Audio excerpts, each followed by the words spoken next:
Damn. All right. Hey, folks. Hello, hello, hello. Happy Wednesday. I need to get this a little adjusted. Look, my hair ain't done under here, so I put a hat on today. All right. We just put them back like behind the ears and boom, we're good to go. Okay. Anyway, let me get it a few quick hellos and then we're gonna just jump right into it. Let me see here. What up, Miss D? She says, Happy Wednesday, Calvin and YouTubers. D from Minnesota here. All right, Minnesota. I actually do have one small reference to your state later on in this episode for something like really small, but still. Shout out to Minnesota. Um, let's see. Hi all. Does anyone know or how to tell? I'm sorry. Does anyone know? Does anyone know or will tell me how I can send Calvin a video? If it's not tonight, I'd love for him to. Oh, if you want to send me a video, you can shoot me an email at calvinbmichaels@gmail.com. You can, if you have a link to it, you can go to my website, calvinmichaels.com, and submit a message there.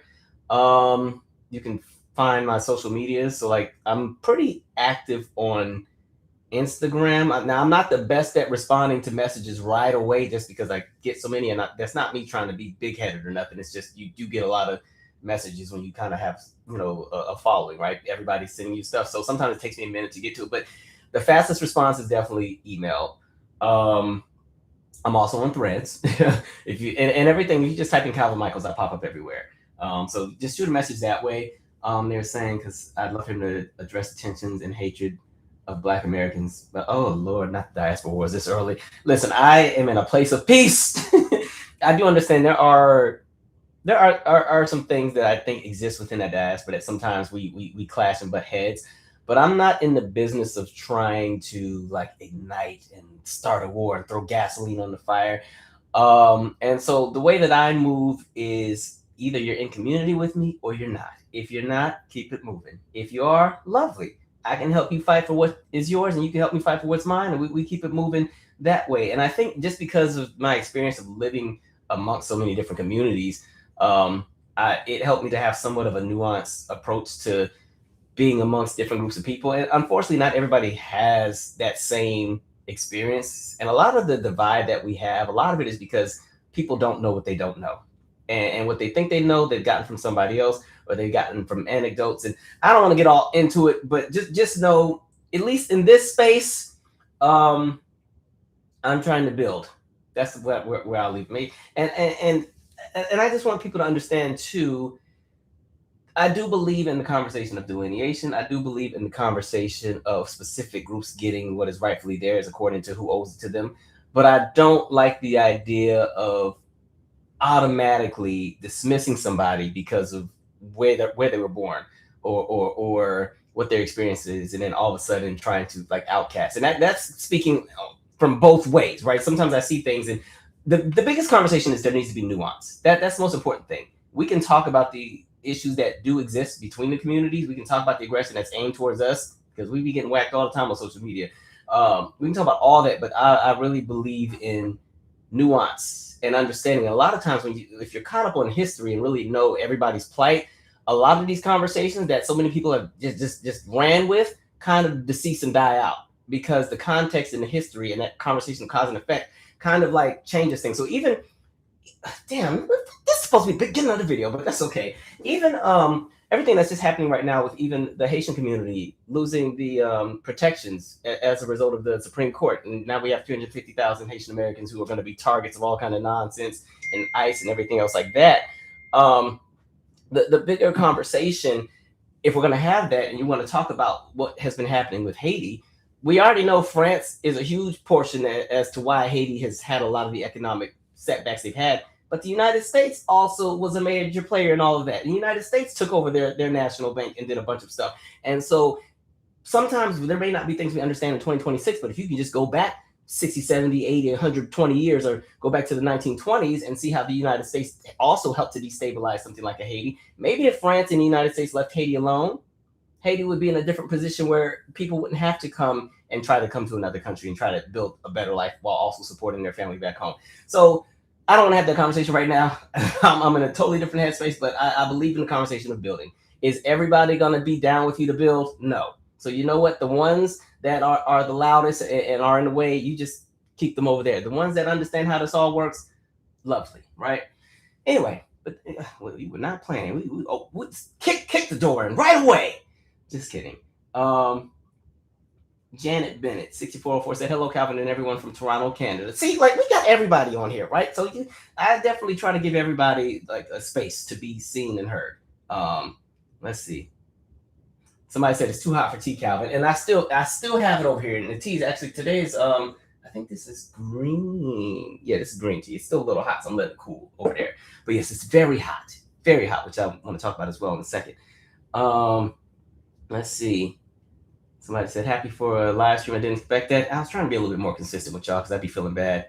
Hello from the Midwest, Naptown. That's Indy. All right. Y'all talking about the book club. What up, resident baby boomer? Today is Canada Day. Good evening, everyone. Somebody said France and U.S. gave Haiti hell. They did. And that's why, especially Haiti, that's one of the places that I always kind of have a soft spot for, because when you just look at how much ish really happened to them as a result of them fighting for their freedom, it's ridiculous. But the United States has so much to answer for to many groups of people, including Black Americans, but also people all across the world in different communities and populations, right? They owe to the people of Panama, to every Cuba. We could be here all day. But anyway, let me keep it moving. Anyway, so welcome everybody. We'll just keep it going. Like I said, on my community tab, I've already put up the book club choices. You guys have until the 3rd to get your votes in. I kind of condensed my list a little bit. Normally, I try to post about 12 selections, but I was starting to get commentary that it was getting too hard to only pick that one. So I was like, okay, we'll cut it down to 6. So you have until July 3rd, and then I'll announce the book club selection probably that Saturday or Sunday. What I did too as well, when I was looking at the logistics of us starting on July 13th, I'm like, that's only going to give everybody like barely a week to read whatever we need to read. So I'm going to actually have the book club start on July 20th, that Monday, and that'll be at 8 p.m. Eastern. For those who always ask, how can I join the book club or participate? All you got to do, you can either go to my website, calvinmichaels.com. There's a tab that says book club and reading list. When you go to somewhere in the middle of the page under the countdown ticker, there's a thing that will click there's a link or a button that will take you to the Zoom where we do the book club. And there's not really an official way to join. You just kind of pop up on the Zoom.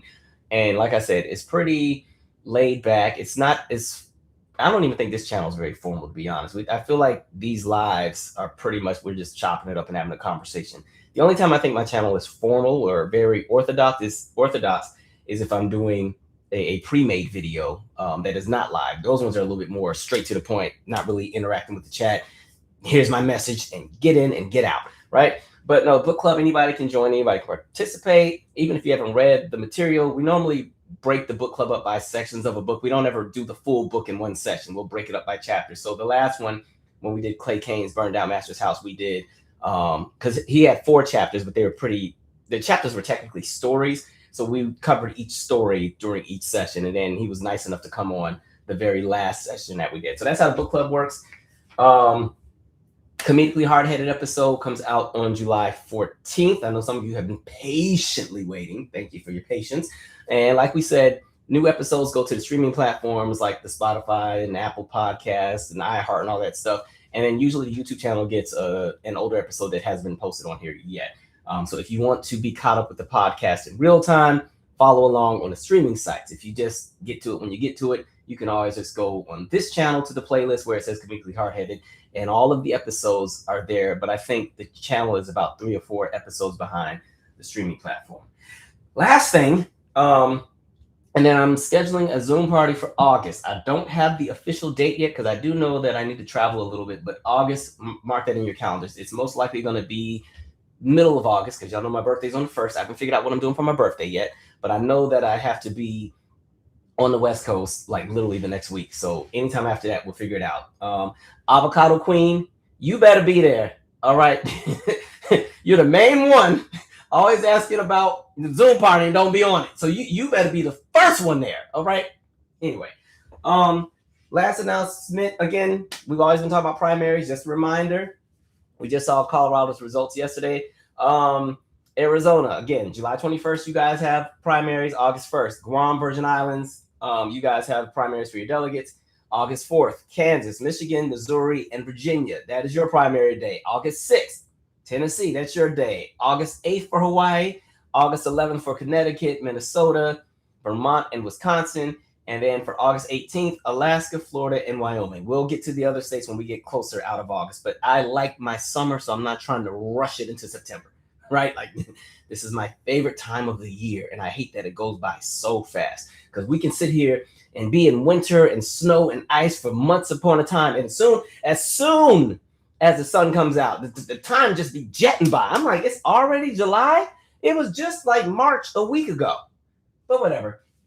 Speaking of the heat, like and like I said, this heat is really crazy. So double check with you, depending on where you live. A lot of these cities have cooling centers. I can speak specifically for DC. For those of you in DC, there are 10 cooling centers in the city. In addition to that, they also have, from what I understand, I think the pools are open 6 days a week and they extend the hours. In addition to that, for people who are unhoused or maybe living in their cars, there's also 8 shelters that, from what I understand, are 24 hours amongst the city for people that need to cool off. So if you're in DC, please stay safe. And not just DC, Baltimore, I know they have a similar setup. New York has their thing that they're doing. If you are in one of these cities that are super, super hot and being hit by this heat wave, and you do not have the resources to stay cool, please check in with your city officials. There's most likely cooling centers or spray stations or extended pool hours or even shelters where people can go. Because again, the summer, this is a time where a lot of people unfortunately pass as a result of the weather conditions. This is one of the reasons why, as much as I loved working with the children, I don't miss the summers with the children, because that's when I had summer camps and we were outside.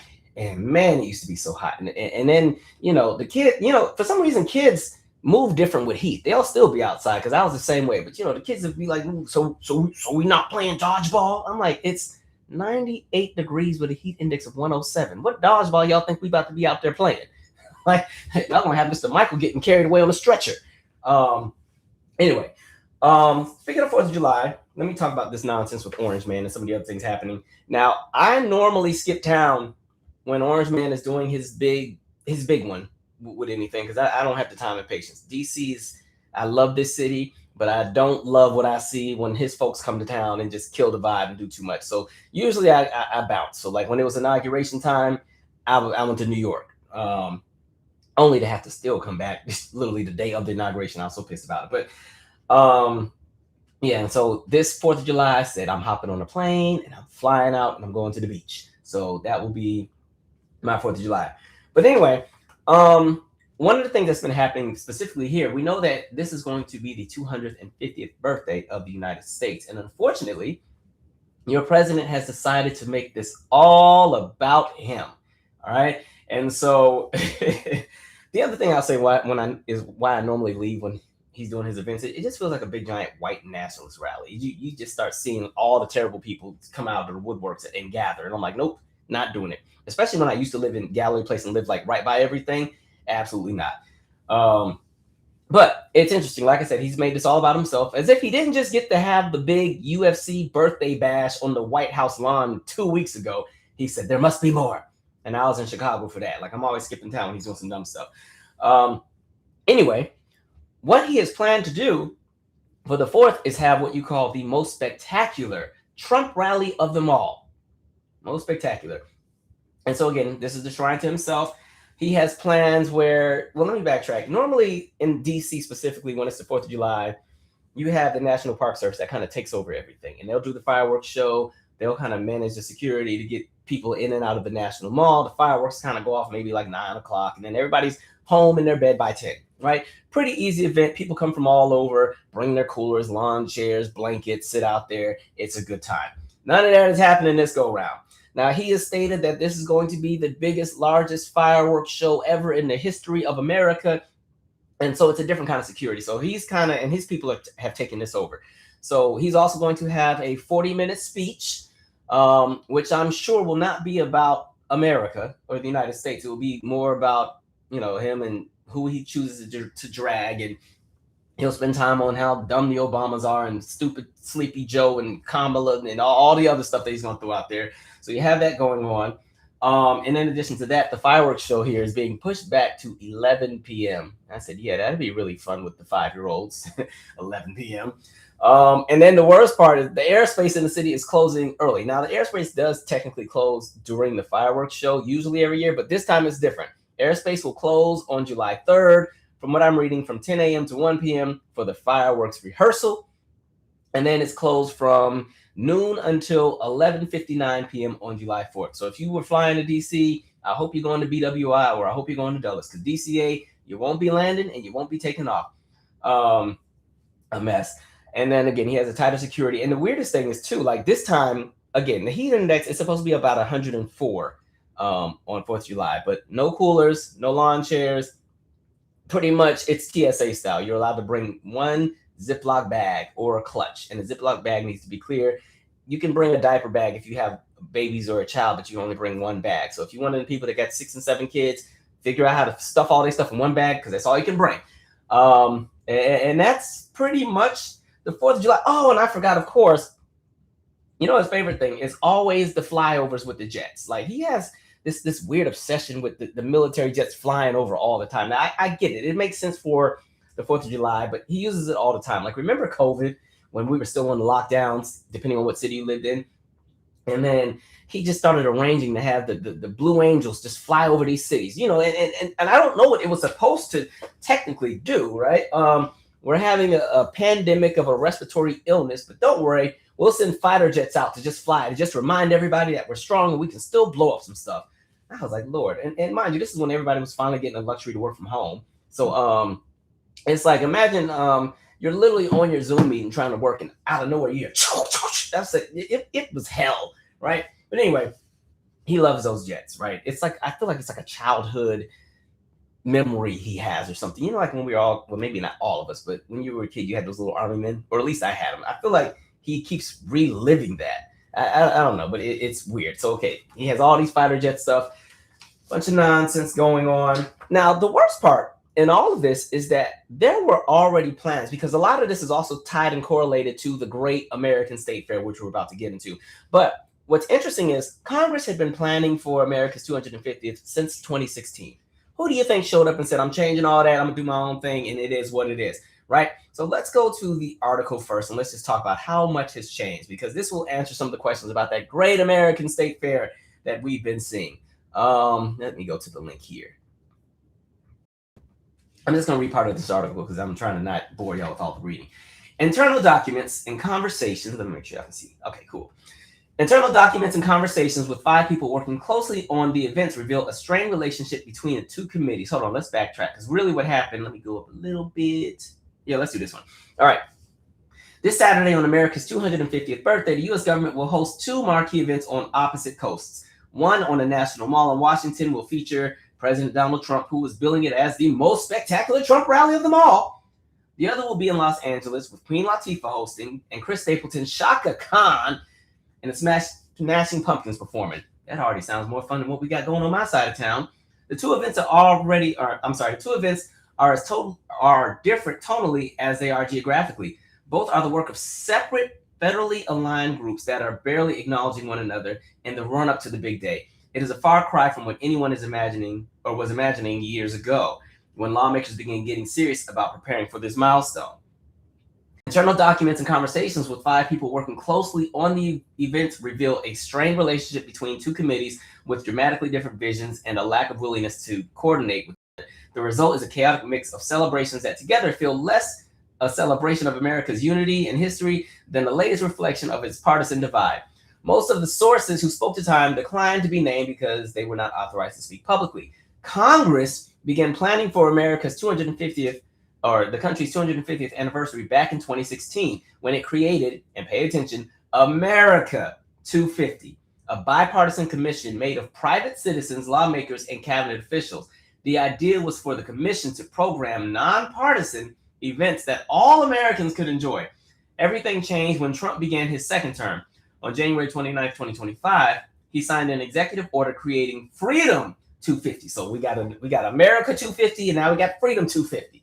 A separate group tasked with taking over the programming in DC. All right, so now we're pushing out National Park Service. Rosie Rios, chair of America's 250 Commission, tells Time that she had recommended President Trump issue an executive order to mobilize some government agencies such as NASA and Treasury Department that were previously not included in a congressional mandate related to the anniversary. In exchange, America 250 deferred all of the event planning in DC to Trump's White House, given its desire to do so. There were obviously a lot of plans underway in DC, there obviously were, I cannot read tonight. There were obviously a lot of plans already underway in DC, Rio says, while adding that America 250 is working in parallel with Freedom 250 by focusing on events around the rest of the country.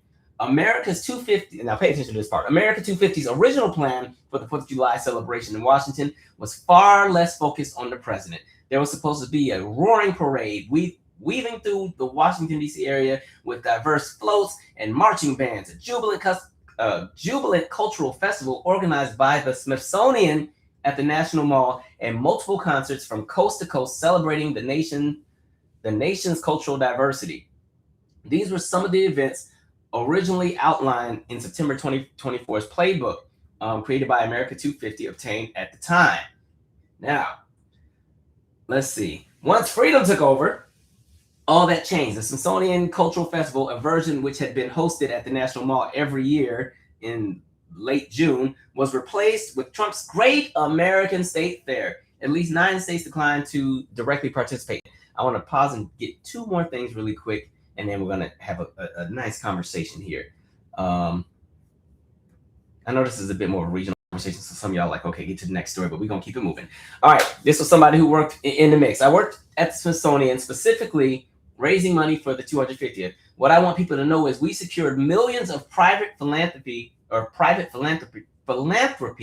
to host a month-long Folklife Festival on the Mall. The Festival of Festivals was going to feature well-known festivals, think Burning Man, Farm Aid, Grand Ole Opry, etc., as well as smaller and local regional festivals from across the U.S. and territories. Goal was to feature truly the best and most beautiful creative expressions in music, dance, art, and craft traditions, food, community, etc. Can't name names, but the plan was to have headliners every night for free concerts. Think the types of names who might be affiliated with the aforementioned large festivals. Stars were willing to perform because it was under the banner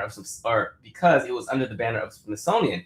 It had to all be scrapped because the administration would not release permits to host on the Mall. The money went elsewhere, but our nation was robbed of what could have been a once-in-a-generation cultural moment. One last piece, and then I want to get to my point here.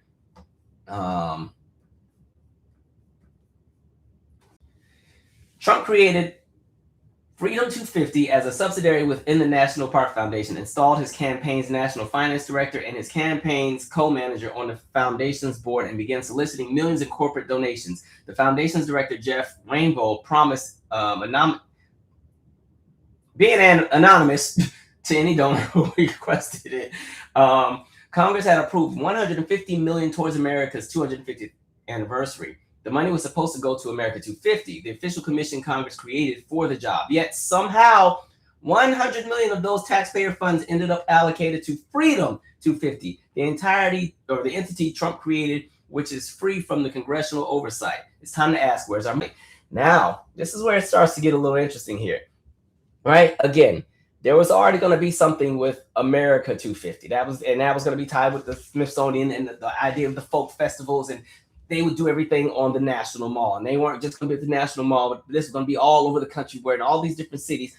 Think of like Global Citizens Festival, something similar to that. Again, this was America's 250th. So think back to how big the celebrations were for those of you who were around in 1976 when they celebrated America's 200th anniversary, and how there were all these celebrations in all the big cities and everybody come together. Yay, we love America. Yay, yay, yay, yay, yay. Right? The idea was it was going to be something similar to that, but just on a grand scale with new technology and everything else. So no, Trump decides, I'm not giving you people no permit because I got my own idea, and it's going to be the Great American State Fair instead. Now I can drink this tea. Now, normally when I think of state fairs, I think of the really big grand events, Houston Rodeo, Minnesota State Fair, the Big E in Missouri, me growing up in Washington State, the Puyallup Fair was everything. It's now called the Washington State Fair. But when I tell you that fair was a moment, they even had a commercial with a little jingle. You can do it at a trot, you can do it at a gallop, you can do it real slow so your heart won't palpitate. Just don't be late, do the Puyallup. Like you used to And you get to that fair, and I mean, they had everything: food, rides, games, contests, concerts, animals. They had the ride you just get on and go straight up and drop down. Like, it was an experience. Same thing with like Houston Rodeo, if you had a chance to go. Just massive, massive, massive. Food galore, concerts in Reliance Stadium, or I think it was the Astrodome back in the day. Now it's Reliance Stadium. You know, big giant concerts, all the who's who. And when I say Houston Rodeo, everybody you can think of has performed there.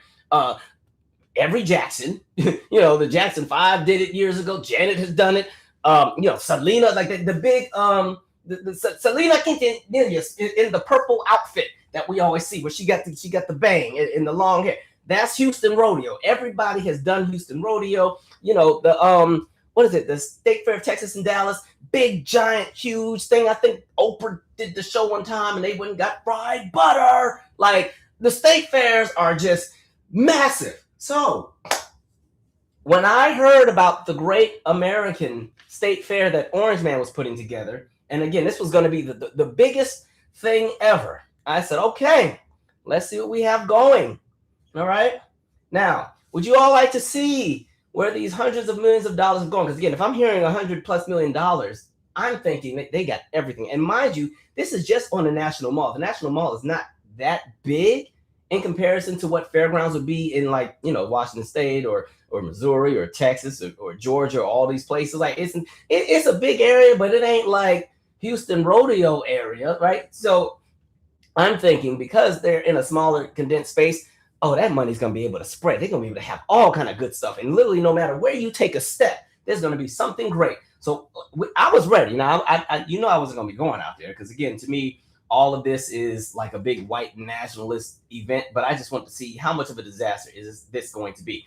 So what I've decided to do, I've went and gathered some of the footage that I've seen from people who have gone to the Great American State Fair, because it's happening right now. And if you don't know, the Great American State Fair is in Washington, D.C., on the National Mall, and I believe it runs until the second week of July. It kicked off like a week or two ago, and Orange Man said, again, it was going to be the greatest thing ever. Everybody's coming. Everybody's coming. You if you don't go, you're not American. You are not a patriot. All right. Now, let's take a look at where all this money went and your tax dollars went. All right. Here we go. Now, I cut the sound so I can just talk about it. So now this is the mall. Now, as you can see, again, tens of thousands of people have come, right? And what they've done, first of all, there's not a whole lot that's there. There's a random Ferris wheel. There's a big replica of the arch that he wants to build in DC because he loves his arches and golden, sculptures and all that other weird stuff. And then the main portion is, as you go up and down the National Mall, there's these little tents or cubbies that are supposed to have representation from each state. Right. And so in the video, these are the states. So this is Alaska's presentation that they sent. Right. This is a part of the Great American State Fair here. Right. This is OK. Hawaii did 2 chairs. Imagine flying in from Vermont to come to D.C. to the Great American State Fair that you've heard so many great things about because there's been $100 million+ spent on it. And you get to me, this is like the science fair in middle school. Right. Yeah, this is real. I mean, I can put this. I mean, you can print. Oh, okay. And then the food options, right? Now, like I said, normally there's like the big at these fairs, food galore. Not really quite here. Here's a little tent, and it has like 4 food options. Doesn't this look exciting and delightful? Tasty. Beverages. Even the people working it don't even look happy. Let's go back to them. They don't even look excited, right? And I want you to take note of how empty this place is, right? First of all, I don't even know where the food is coming from because who's eating anything out of here? I don't see no kitchen. I don't see no stove. There's no smoke. Where's the cotton candy? Where's the popcorn? I don't see no funnel cake, nothing. Man, hold on. Now, who told her? Now, black folks, now what are you doing out in the green? Somebody tell me who that is. We need to give her a call because she ain't supposed to be out there like that. But no, this is the food. That was the food options, or that was the food court. I don't know what's going on there. Maybe they locking doors. The kids ain't allowed to eat. I don't know. Okay, espresso hibachi. Tasty. More espresso hibachi. Tasty. More espresso hibachi. Lovely. More espresso hibachi. Can't wait to eat. Yeah, there's okay. Then this is one of the displays. You got a ribbon dancer out here Remember that toy? If you grew up in the 90s, ribbon dancer riding on the wall, ribbon dancer goes up until it falls. Yeah, ribbon. You had a ribbon dancer. Lots of open field, lots of green grass, more grass. All right, we back at the ribbon dancer because that's exciting. I flew in all the way from Connecticut to see the ribbon dancer. You got a stage that nobody's performing on, but that's gonna be for the arts, which is a program they've cut a million times, but now they want to talk about arts. Yeah, this is certainly lit. $100 million. Look how full it is. I mean, hell, more people have been to my concerts than this. My God. Yeah. And so that's where your money has gone. This is the Great American State Fair. Okay. Yeah. Exciting. Fun. Let me stop sharing that one. I do have a second clip because let me just knock them all out while I'm at it. Okay. And then now this one has some sound. Now let me go ahead and show you guys the entertainment that is there, right? Because remember, he had ideas. He had all of the other folks that were supposed to show up and entertain, and they pulled out. We'll get back to them in a second. But again, so far, you've had the handful of food options. So you can get some hibachi or express hibachi. All right, some express hibachi, and what else? Okay, the ribbon dancer. You can see the Alaska and Hawaii chairs. Now, unfortunately, they do have the big Ferris wheel, but the Ferris wheel keeps breaking down because of the generator issue. And if you get on the Ferris wheel, you have to get on it in a group. You can't get on by yourself. So if you came there by yourself, because maybe you just went on a jog, unfortunately, you got to make 2 or 3 new friends. And depending on how you look, they might not speak to you, depending on how the crowd is based on the kind of attention that Trump tends to bring, right? And the kind of crowd that he pulls in. So you got that going on. And the Ferris wheel is also the only ride. Right, you can't even ride the little ponies or nothing. Like the little kids can't. They have the ponies on the thing that walk in a circle, which I think is some animal cruelty. They don't even have that. So it's just the Ferris wheel, right? And then there's been power outages, so then the stuff has to keep shut down. There's been weather issues, so they've had to keep closing the Great Fair. They do have a replica of the Metro train, which is one of the subway cars in DC. They have a replica of one of the early Metro cars from the 70s, and they have a replica of what will be the new Metro car that comes out, I think, in 2028. Ooh, exciting. Let's go look at the train that we ride to every day at work. Yay, exciting. So great, so cool.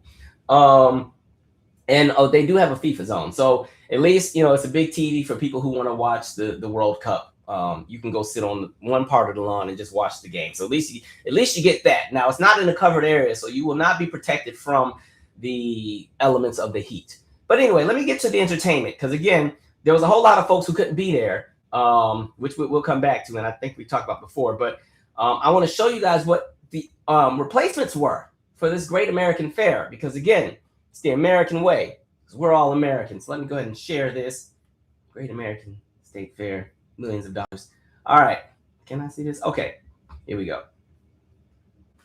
Yahweh, Yahweh, Yahweh, Yahweh, Yahweh, Yahweh. Oh, wait. Let me pause. Hold on. Okay. So that first thing, I don't even know what that was. It was like, I think it was like a Christian artist or something. It was some Christian churchy, lovely, praise white Jesus kind of event.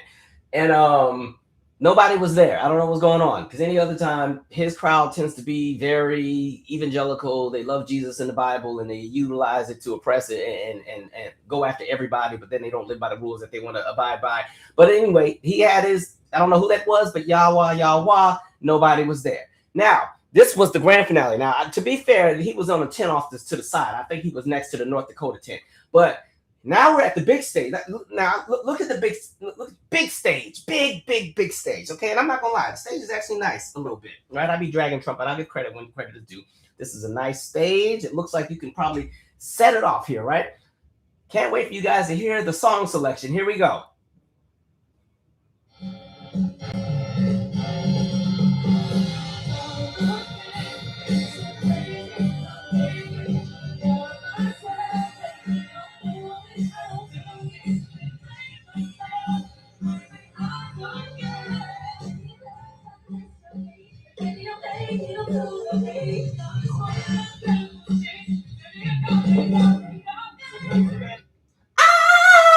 Oh, they didn't hit the note. Okay. Yeah, Crazy in Love. As much as they hate Beyonce, they certainly use her song. Actually, can we play it again? Because y'all be having the most unseasoned versions of everything, and it is the most entertaining. Let's play that again because they were cranking a little bit. Let me go back. Hold on. Let me get because she was whoever was singing lead was trying. She was using that alto pocket she was in. I'll give her that. Let me pull that back up. Hold on. Where's my? I don't want that one. Where? All right, where's Sandy Beyonce? I called her like Sandy and Beyonce mixed it together. I'm just guessing that's the lady's name who's singing. Sandy Beyonce. Hold on, I gotta find it again. Oh yeah. Okay, Sandy Beyonce. Hold on, let me go back. Here we go. Yes. Okay, my bad. Sorry, I wasn't ready. All right, back to Sandy Beyonce. Watch it again. Here we go. Like they got a full had the jazzy part.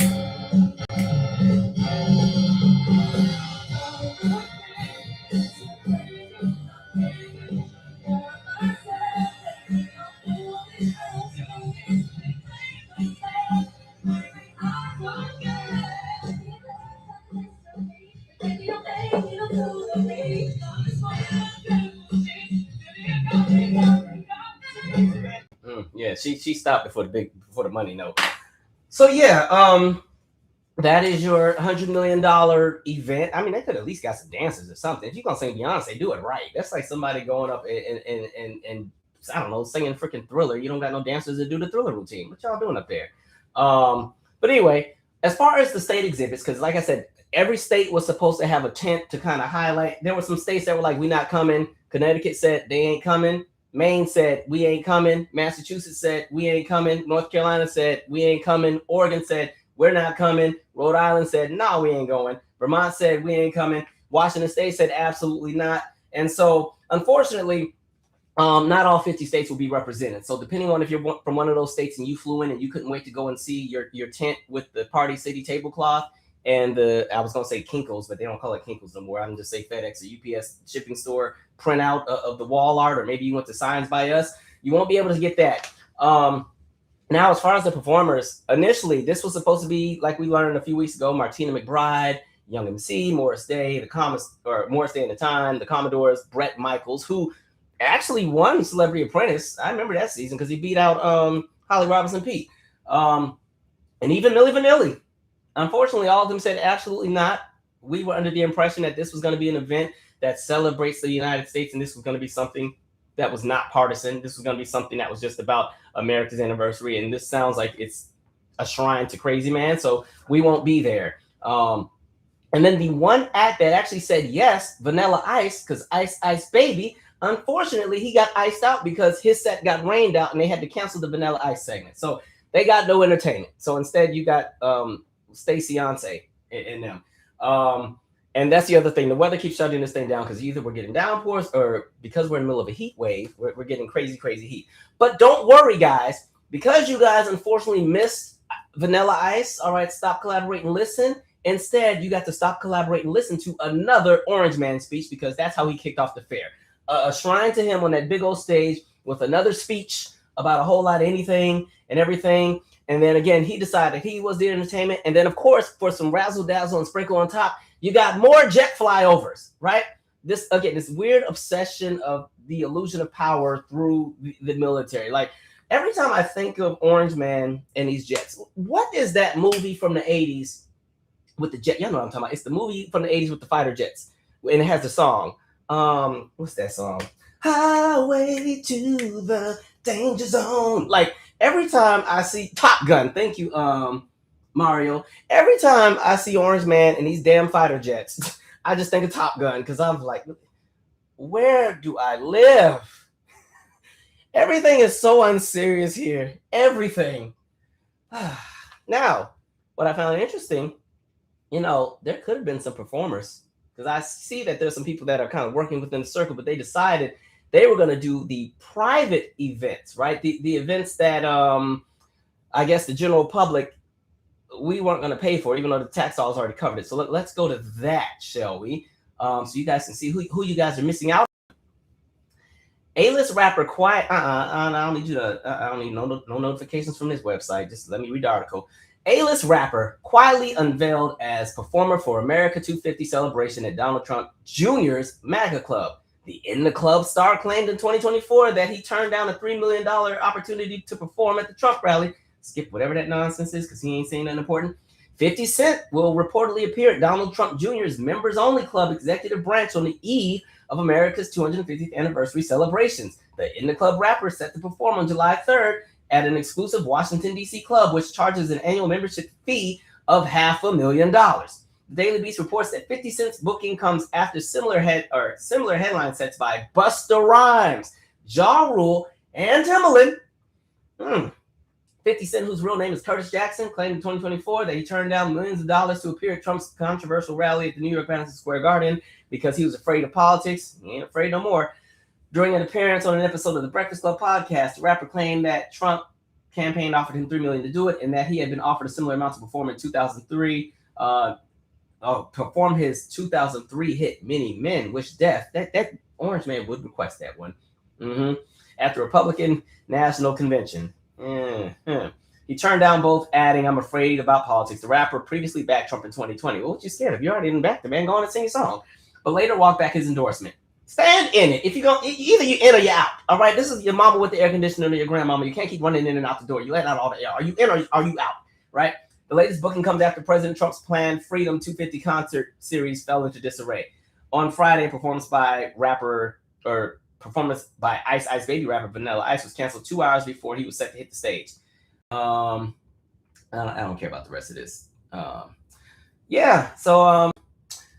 Unfortunately, Busta Rhymes, 50 Cent, Timbaland, Ja Rule, they were available, but they're not available for you. They're going to go to the private event where they're going to get paid because that's the American way. That's how you celebrate freedom and American democracy. So again, take note of a lot of these entertainers in the community and how they're moving and how a dollar makes them operate. Just please remember that, right?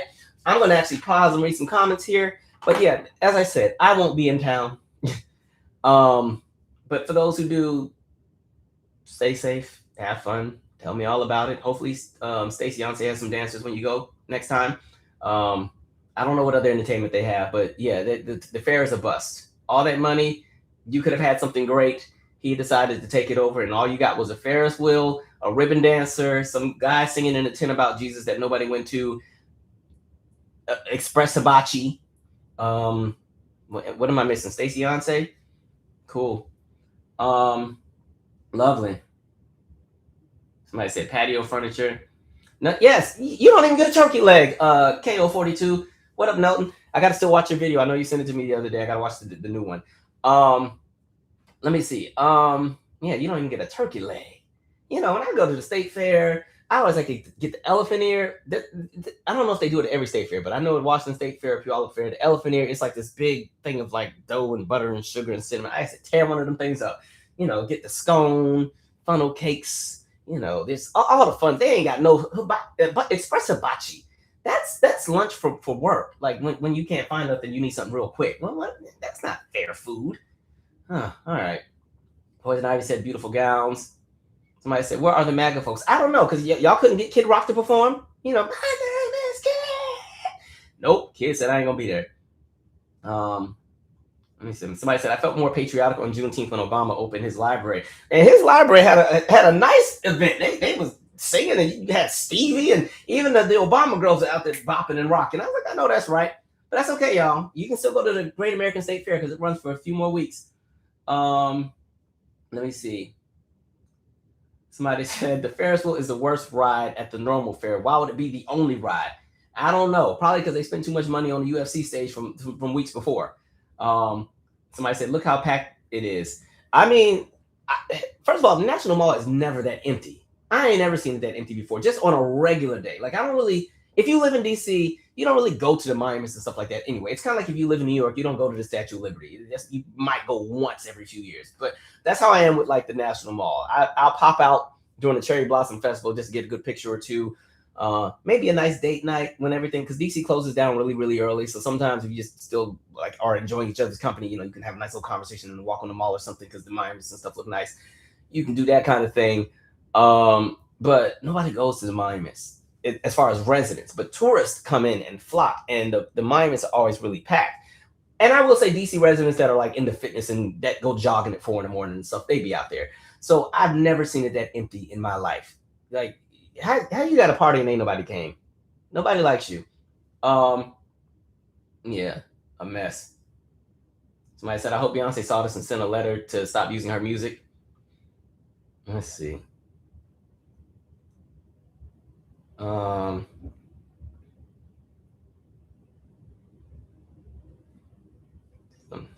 y'all said she was gargling the notes. They was gonna get them notes out.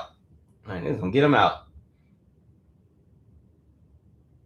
Somebody said, I'm shocked Nikki wasn't invited.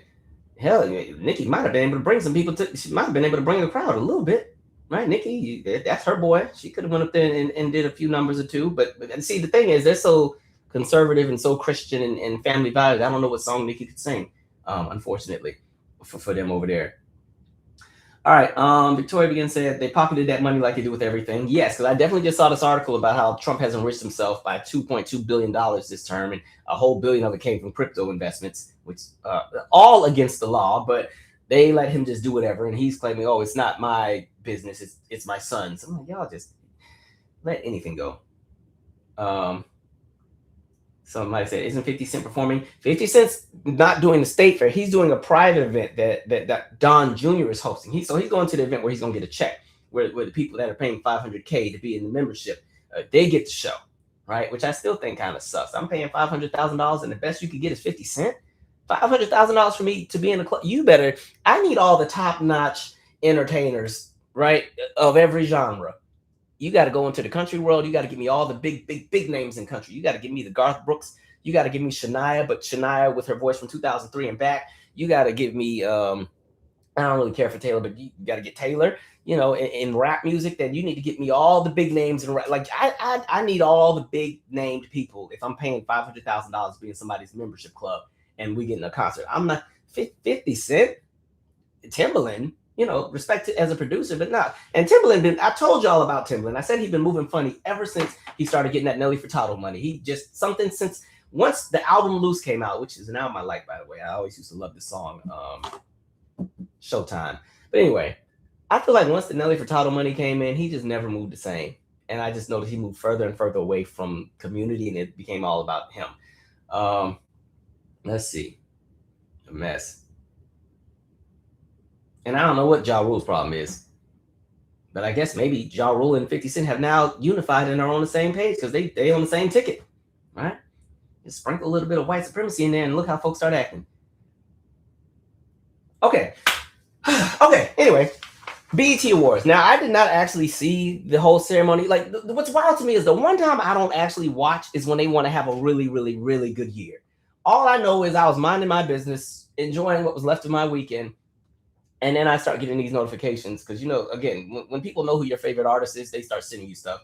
So I got like the posts of Janet in her hotel room talking about LA BET Awards. I was like, what is Janet doing in LA? Well, she's not performing. I don't think she got no music coming out. All right. So I started seeing all the different clips and okay. But the clips that I did see, I got a chance to watch the D'Angelo tribute. I know some folks were a little bummed that some of the signature songs weren't performed, but I still thought the performances were really, really good. You had, who was it? I'm trying to think who was in there. Ari Lennox, of course. I think she's very slept on as a live performer. Like, she's always in good voice. I've never heard a bad Ari performance. Ray, who she's a bit newer, I enjoyed watching her as well. The fact that George Clinton pulled up, is a flex. Duran Bernard, of course, did his set. Duran is always going to give you a show, and then you had BJ the Chicago Kid. So I enjoyed the D'Angelo tribute. I do feel like many others do as well, that I wish they could have done something for Angie as well. Like, at least with the Grammy tribute, they had a segment where they at least tried to incorporate Angie a bit. The Lauryn Hill tribute was really good as well. Queen Latifah, Common. I kind of lost my ish a little bit when I saw Tanya Blunt coming out and start singing Joyful, Joyful. I needed her to do his Eyes on a Sparrow like in the movie. You take the top, I'll take the bottom. Like, I was waiting for that part, but it's cool. Doechii, Nas, Doja Cat, SZA, Lizzo. Really, really great set. Of course, I enjoyed Lauryn's speech. I enjoyed Lauryn's children performing as well. I like that Lauryn even sang at her own tribute. And from what I understand, Jill Scott was supposed to be a part of that, but she had been put on vocal rest. Jill is also on tour right now. Things happen, we get it. But I thought that was an excellent tribute. And I will give BET that. They always do a really good job with the tributes. Some of my favorite like Lifetime Achievement Award tributes they've done in the past. The very first BET Awards, or no, I'm sorry, the very first one was Whitney, which that was cool. That was when Christina sang. The second year was Earth, Wind, and Fire. I thought that was a really, really good one. The Shaka Khan tribute with like Prince, Yolanda Adams, and Yari was really, really good. The Gladys Knight one was really good with Faith Evans and Toni Braxton. Of course, the James Brown when Michael came out and we all lost our ish. Like that was really, really good. Even sometimes when people have passed, I really enjoyed the Gerald Levert tribute, like when he had passed, and then Patti LaBelle and Eddie Levert had done Wind Beneath My Wings. I think Gladys was in that one too. They did their singing, right? I'm skipping so many tributes. The Diana Ross one was okay. That's the one Erykah Badu did. Damn, I'm sorry to forget who was in. Oh, and which is that the one? I think okay, the Anita Baker one I wasn't too crazy over, but they gave Anita Baker a better tribute on BET, or no, the Soul Train Awards. That's the award show when it was Tamia, Faith Evans, Chrisette Michele, Kim, Rochelle Farrell, Layla Hathaway, Guapale, Deion Ferris, and El DeBarge. That was to me, that was one of the best tributes any artist has ever gotten on the Soul Train Awards. So I've always enjoyed those. Let me keep it moving here. And of course, the Janet and Teyana piece. All I'll say is, if my fave ever came out to give me an award, I would have lost my ish too. Like I was right there with Teyana when Teyana was giving her nasty cry. I was like, I get it, I understand, because Janet doesn't leave the house. Janet only leaves the house to go on tour, right? And then we don't see her anymore. Like she's not even in this new Why Did I Get Married? She said, I got stuff to do. I'm not gonna be there. Yeah,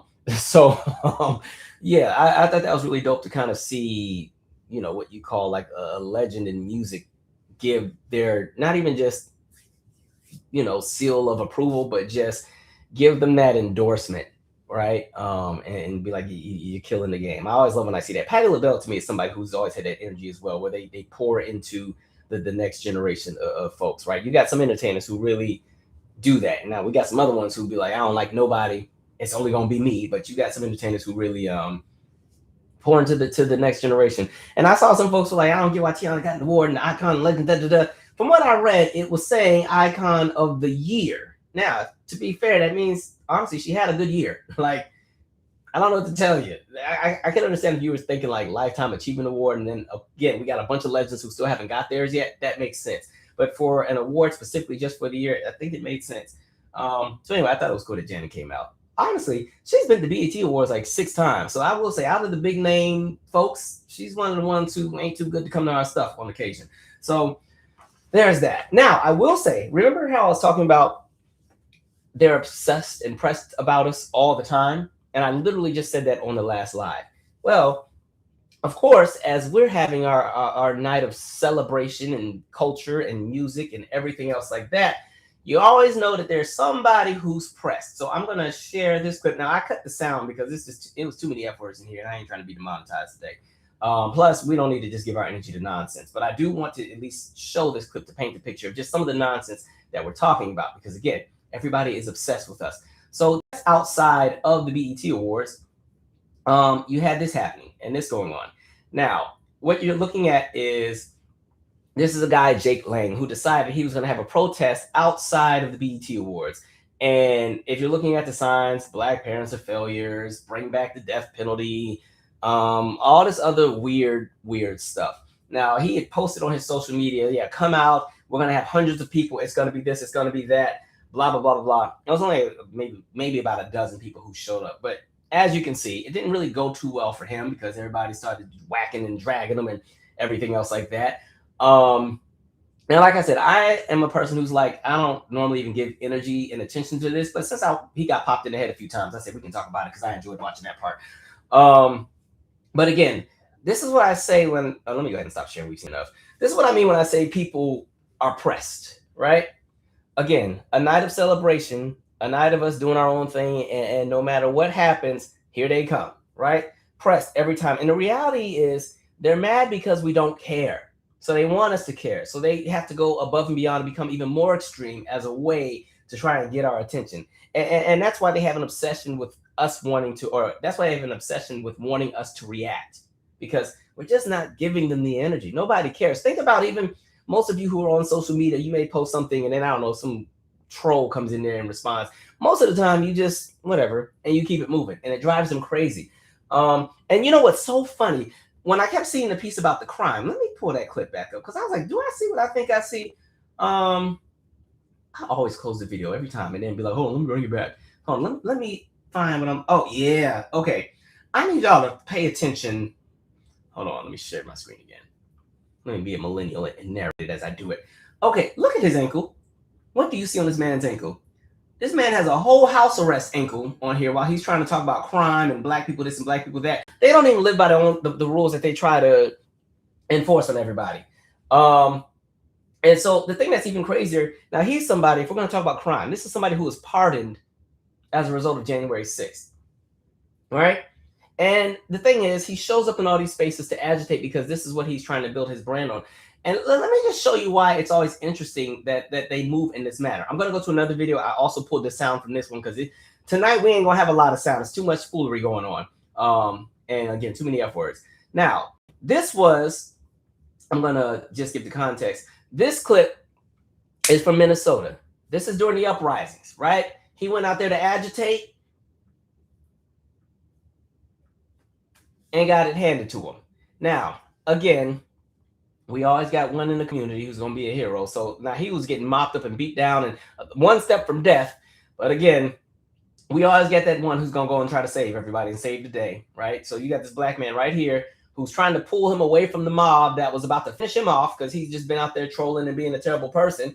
Now, mind you, that's 5-6 years ago. And it's so interesting because even after getting saved by a black person, right, you still see how he moves. This is why I don't be jumping to be a hero, because a lot of these folks don't change. This is just how they want to be and who they are, and that's just what it's going to be. So even after getting saved, they still choose foolery.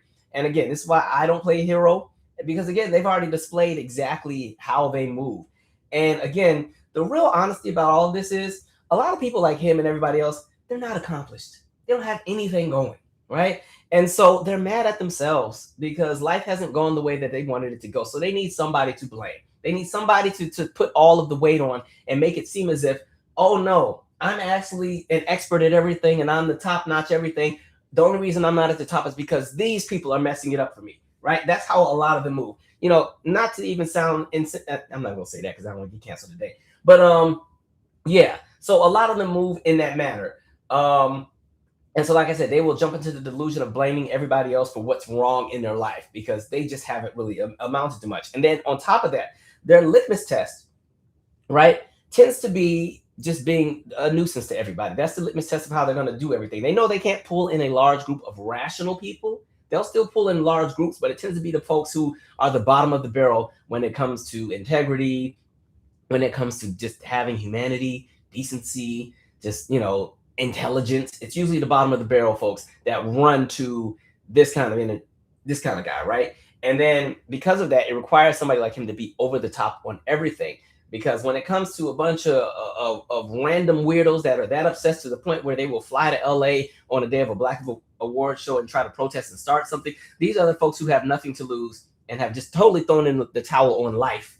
So they'll jump onto any extremity, which means that a lot of times the extremity has to be so extreme that it makes you feel empowered that you're a part of it, right? That's how a lot of them move. And so, like I said, their litmus test is being a nuisance. And the more of a pain in the ass that they are to everybody else, the more it's a badge of honor for them, which is why even like on the internet with trolls, they love the kind of nonsense. Think of all the people who may bother or send you all kind of crazy things and you look and you notice it's an account that was just made like 3 days ago, right? They don't have followers, they don't have any posts, but their whole purpose is to go and get on everybody's nerves. And what's so funny is a lot of times, sometimes those are people that already follow you on something. They're just afraid to say whatever from their chest, so they got to go make the other account. Like it, you know what's funny? This is almost unrelated. There was some weirdo who I was on one of the platforms, and there was a post about Destiny's Child, the Survivor album, right? it's my least favorite Destiny Child album. It's cool. I'm not crazy with it, but I had posted like, man, back in the day, I used to really drag this album, but over time, it's actually become a really fun listen. Somebody felt some kind of way that I ain't like the album. So the response, and this is like from some weird account that had like 10 followers. This weird account is like, yeah, so they somehow went down my entire internet trajectory of being present, as far as they knew that I had like a web series, they knew I had albums, and like all of those were flops and blah blah blah. And then they were like, maybe you should like stick to teaching and make your dad proud. I'm like, now you know my daddy's dead. Okay, so you trying to go, you know what I mean? It's like, all right, so clearly you are a fan and you've wanted to tell me this your entire life. You just couldn't do it with a real account, so you had to make a ghost one to go and feel important. But that's just kind of like the way folks are. Back to this guy.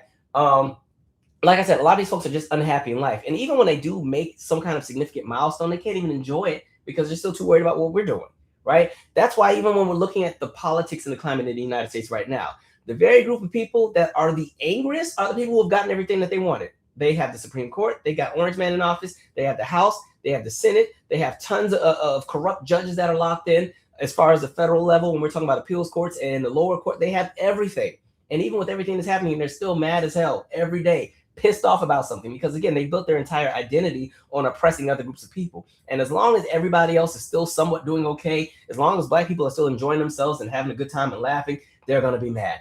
And so it's interesting. I'm going to pause there and read some comments. But yeah, let me see. Thank you. What up, Marlon Harrison said, I really love this year's BET Awards, maybe because I go with the open mind every year. I think a lot of people's problem is that they focus on new artists instead of our legends.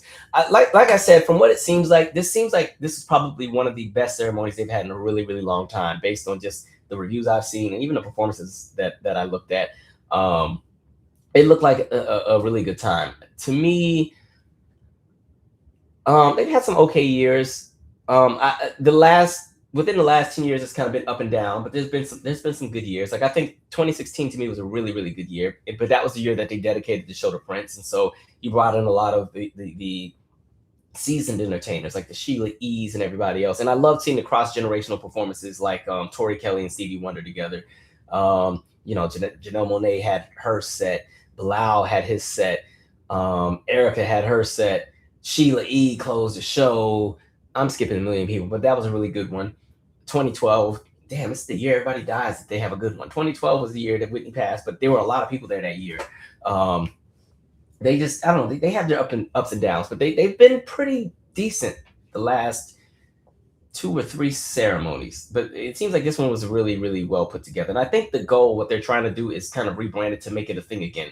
Because I think the biggest complaint has been in the past that if you're talking those first 10 BET Award ceremonies from like 2001 to about 2010, that was when it was still somewhat of a family event where everybody gathered and watched, because there was a good mix of generational talent where it was young, new, older, there was talent, and all that stuff. And then somewhere along the line, it just kind of, we had some rough years. So I think this past ceremony, just from what I've seen, I still gotta go back and watch the rest.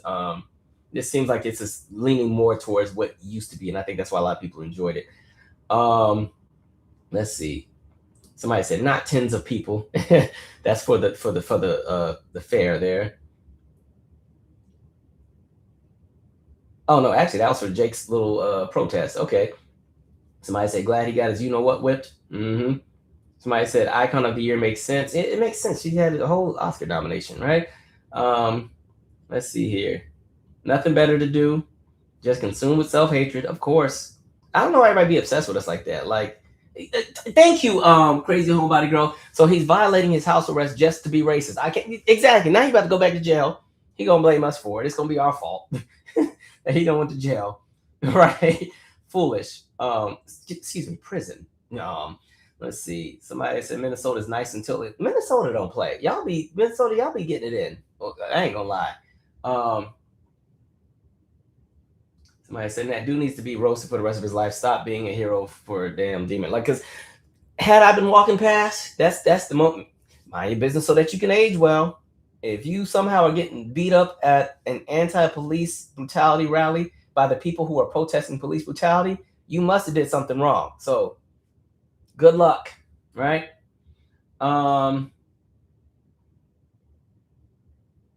And I've never really heard of this person until I saw the clip. I had to go and look them up because, again, like I said, we don't even give energy to most of these folks like that. Maverick said he could have been at the American Fair having a blast instead.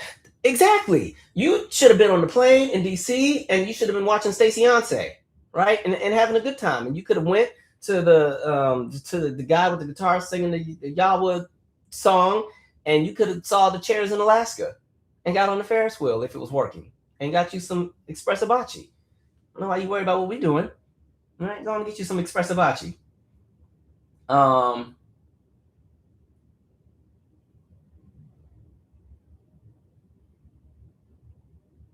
Somebody said that's so insane. OMG. Yes, folks are cuckoo.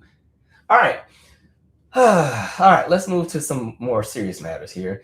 Let's talk about the Supreme Court and what's been happening with the birthright citizenship. So let me share my screen here. All right, I'm going to read a little bit and then we're going to talk because I need to drag Clarence Thomas again. All right, what the Supreme Court did on the final day of its term. The Supreme Court Tuesday upheld, let me make sure y'all can see first, I'm sorry. Okay, the Supreme Court upheld the long-established right of children born on U.S. soil to automatic American citizenship, regardless of their parents' immigration status. In so doing, the court rejected President Trump's most aggressive attempt to limit immigration in the United States. Writing for the court majority, Chief Justice Roberts traced birthright citizenship back to the founding of the nation, just as the colonists demanded the right of Englishmen more than 250 years ago, he said. Congress, after the Civil War, amended the Constitution to specify automatic citizenship for any child born on U.S. soil. Citizenship then and now was the right to have rights, and the framers of the 14th Amendment extended that promise to every freeborn person in this land, he concluded. We kept the promise today. The vote was 6-3, depending on how you counted. Altogether, 5 justices signed on to the Roberts majority opinion. A 6th justice, Brett Kavanaugh, agreed only that federal legislation enacted in the 1950s grants automatic citizenship for children born in the U.S. Justice Clarence Thomas wrote the lead dissent, a 91-page opus that agreed with Trump's assertion that the 14th Amendment only applied to former slaves and their descendants. The Thomas dissent added ominously, he was not sure that today's opinion will stand the test of time. The dissent was joined by Neil Gorsuch and Justice Samuel Alito, writing a separate dissent. Justice Ketanji Brown Jackson, who, like Thomas, is African-American, responded to some of the themes in Thomas's dissent. Despite his longstanding endorsement of colorblind society, she wrote, Justice Thomas now surprisingly suggests that the citizenship clause was a race-conscious remedial measure relating only to freed slaves. Cecilia Wang, legal director of the ACLU, who successfully argued the case at the Supreme Court, said President Trump's failed attempt to limit birthright citizenship was transparent. Let me just scroll a little bit here. All right. Where am I at here? Sorry. A majority of the court saw through what the president was trying to do in spinning birthright citizenship as something that can flex and retract and expand on what the administration in power thinks about the immigration policy, she said. Wang sees birthright citizenship as much more fundamental than that. It is part of our country, rejected caste distinctions, and championed freedom and equality. Yale law professor Akil Amar called the court's opinion a classic example of the court sticking to the original meaning of the Constitution. The text of the 14th Amendment, he said, is about the child. It doesn't say anything about the parents. University of Virginia law professor Amanda Frost, however, was surprised and saddened that the court was so closely divided. The very length of the opinion, she told NPR, the fact that you had 4 justices say the Constitution does not require near universal birthright citizenship, which had been the understanding, that suggests that this is a fringe argument that the Trump administration has succeeded in moving into the mainstream, even though it has not succeeded in the end result. The issue in birthright case focused in large part on the long-standing and as of Tuesday still standing meaning of the 14th Amendment, which was enacted after the Civil War. It guarantees birthright citizenship to almost all persons born or naturalized in the United States. Chief Justice Roberts pointedly said the only exceptions written into the amendment were for certain Indian tribes, which were not subject to the laws of the United States at the time. The children of foreign diplomats. The understanding was so well accepted that even in World War II, when the Japanese citizens were confined to internment camps, their children born in those camps were automatically deemed American citizens. I'm going to actually stop it there. Okay, so again, just for some clarity here, so it was 6-3, right? And then there was a 5-4 court opinion. So it was kind of like a little up and down. Now, going back to Clarence Thomas, again, actually, let me read Katanji's piece again. Oh, and then I'm gonna just go from there. Katanji, where you at? All right, let me just read her portion, and then I want to have my conversation because again, we need to peel back some layers here. All right, so Katanji says, skip all that, skip all that. Justice Jackson, with whom Justice Sotomayor joins as the introduction in part one concurring, I join the court's opinion in full. I write separately to respond to some of the themes in the principal dissent. Despite his long-standing endorsement of a colorblind constitution, Justice Thomas now surprisingly suggests that citizenship clause was a race-conscious remedial measure relating only to free slaves such as Dred Scott. Post at 56, and those who shared with them certain characteristics. Post at 1, no other homeland. Post, the posting is, these are like documents that were presented during the trial. At 21, called America home. It is for this reason, he says, that children who were born in the United States, but to parents not domiciled here, are not entitled to claim birthright citizenship. But the narrow vision of the 14th Amendment bears little relationship to his to history of its ratification. Even worse, Justice Thomas is telling elides the entire point of the second founding. The Reconstruction Amendments were an anti-caste, anti-subordination reset for the nation, not a mere spot treatment for the dark stain of slavery. It is common ground that the 14th Amendment was enacted with one pervading purpose of securing equal citizenship to free slaves. So what I want to talk about, first of all, again, Clarence Thomas is somebody who has actively worked to dismantle any and everything associated with Black progress in this country since he got into office. Every day, right? And he's always fought and clawed and made everything race neutral. He does not talk about Black. Even if you read his 91-page dissent, even the way he talks about us, we're called the Blacks in his dissent. The Blacks. I'm like, that's normally how racist people sound. The Blacks, right? Lots of the Blacks in his 91-page dissent. Mind you, that's a very, very long dissent. They're usually not 91 pages. And if you remember, Clarence Thomas is somebody who normally doesn't have a lot to say when it comes to the dissents, or, you know, when they're in agreement with whatever the decision was.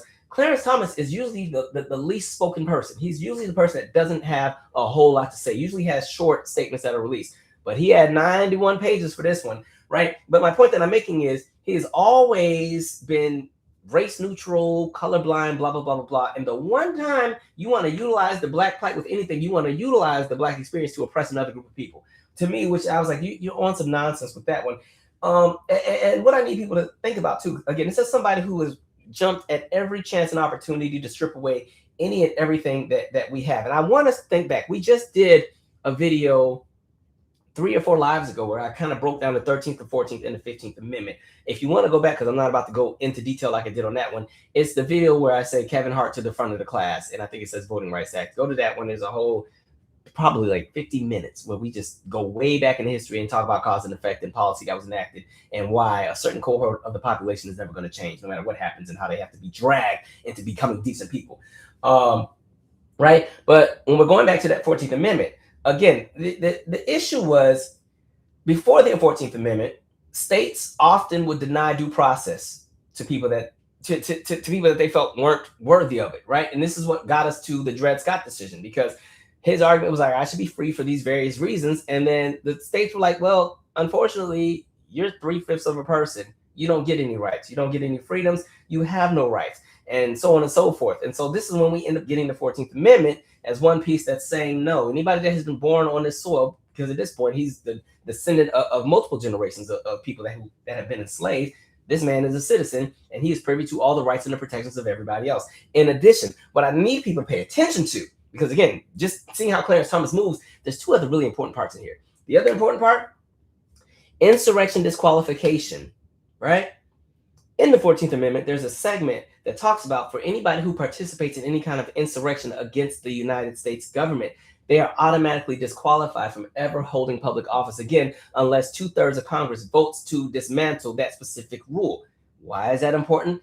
Look how Clarence has been moving with Orange Man and allowing Orange Man to do any and everything that he wants. Now, that portion is not technically a part of this case, but because the 14th Amendment is implicated in it, it doesn't mean that automatically the 14th Amendment will never come into the conversation, right? Because we saw that with Voting Rights Act. But then the other portion too, right, was about the portion of Congress Congress being utilized to empower laws and legislation. So 14th Amendment is actually pretty important. Now, the bigger conversation that I want to get to, because one of the things that he said was he doesn't know if this can stand the test of the current times. I'm like, well, the Second Amendment can, right? Y'all break your necks every 5 minutes to justify why it's okay for folks to get sprayed into pieces with an AR-15 because you want to still keep holding on to the Second Amendment with the muskets, right? But now when it comes to birthright citizenship, we want to make it an issue. And for those who are like, I don't understand, if you born here, it is what it is.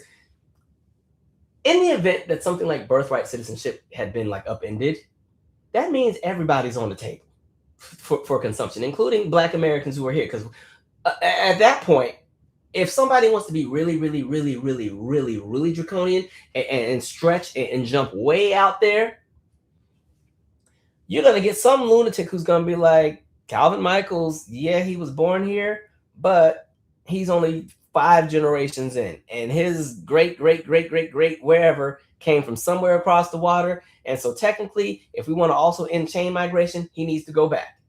That's the reality. It may sound crazy. And I know some people be whacking me like, oh, you're fear mongering. You always do that. But at this point, with this administration and with the powers that be, as far as the people who are in charge, everything is on the table. I said that when the stuff was happening with ICE in Minnesota with the Somalian population. And I said they're going to start going after random Black folks as well. And folks were chewing me out. Here you go with that fear mongering, being biased, something, hypotheticals. And then what do we end up getting? We got a bunch of Black folks who started getting arrested. We saw the Black lady get detained and one person get shot at and everything else like that because they were mistaken for being Somalian. It's the same thing that's probably going to happen in New York with the Haitian population, unfortunately. When we start talking about Brooklyn and everything else that's going on, I can see these ICE agents just going after anybody that looks like all of us, because I could sit here and lie and say I'm Haitian and people would believe it. I could sit here and lie and say I'm from West Africa and I'm specifically from Cameroon and people would believe it. I can say that I'm probably from Trinidad. Like, we just got a universal look amongst the diaspora. There are traits that can kind of sometimes help you decipher who's who.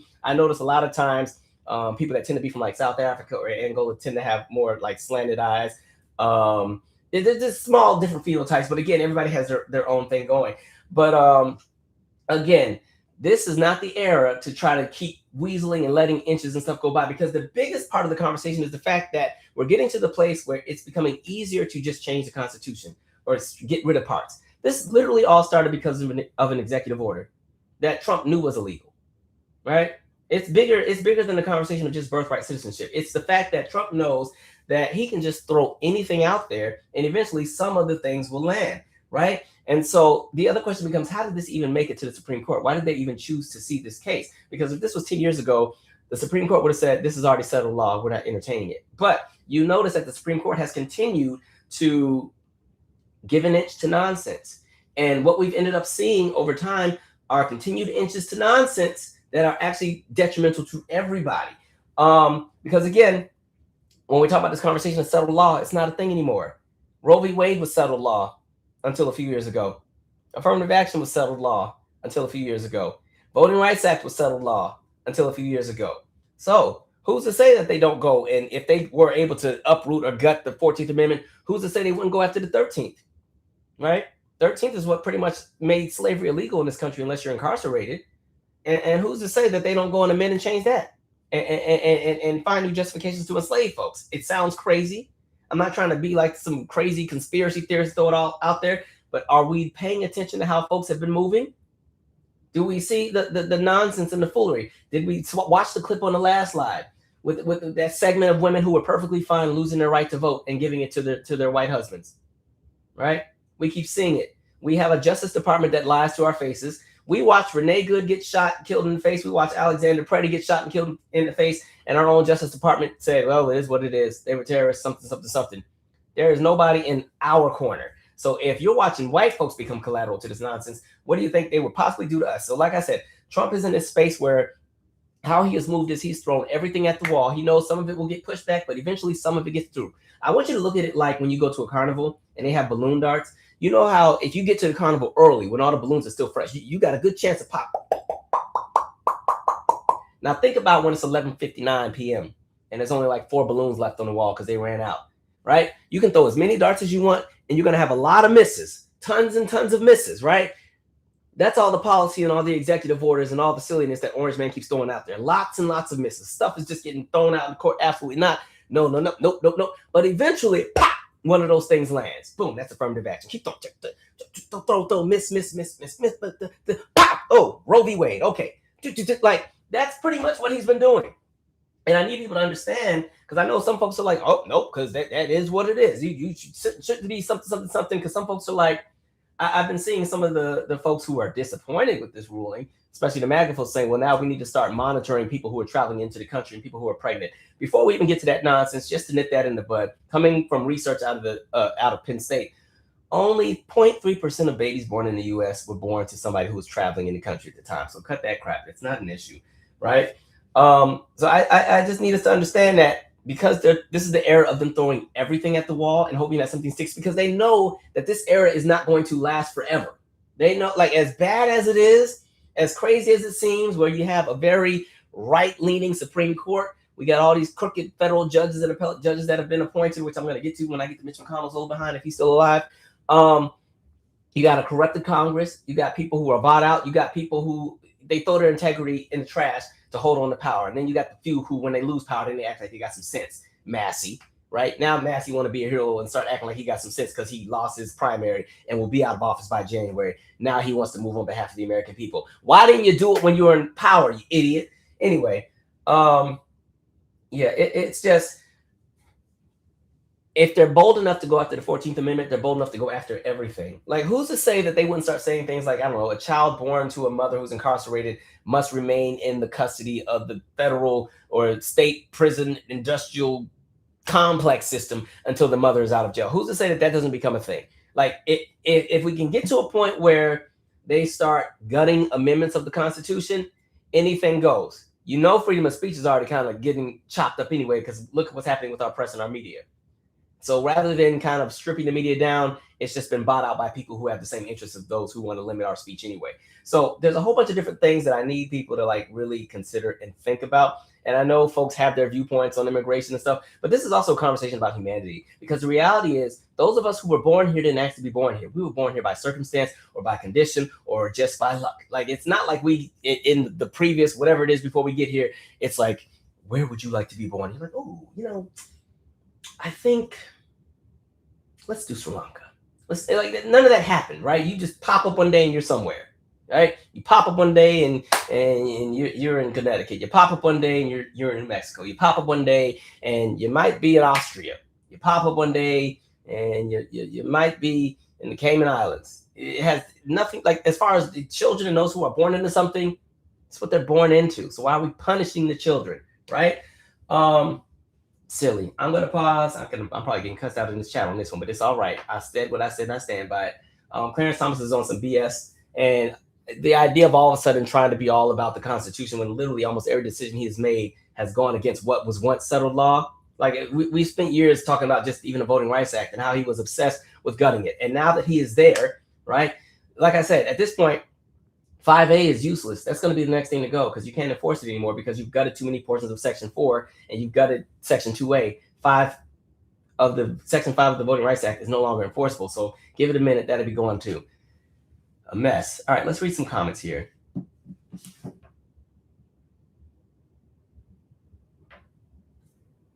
Trying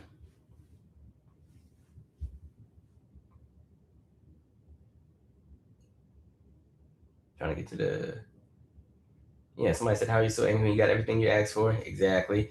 Maya told us, when people show you who they are, believe them. Yes. Somebody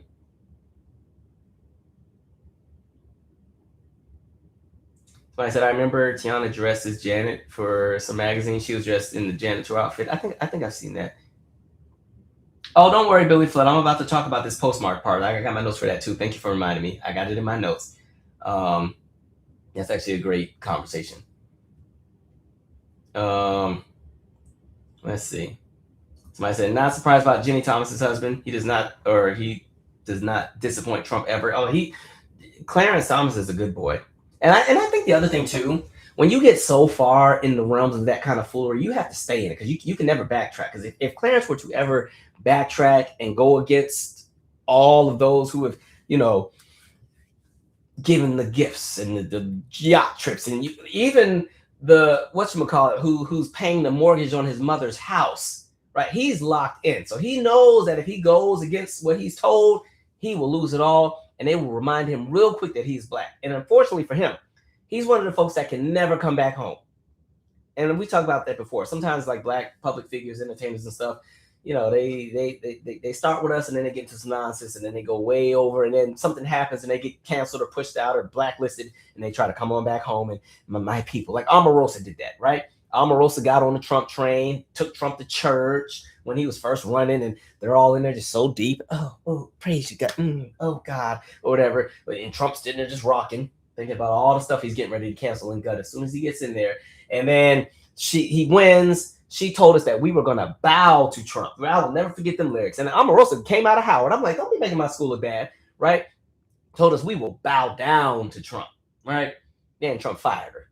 And then she came out with that book. And now she's on the press tour.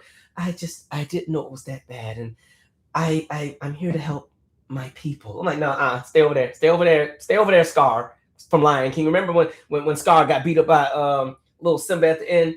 And then when he fell off the cliff at Pride Rock and he landed in that hyena pit, friends, my friends. And they're like, friends? I thought you said we were the enemy, right?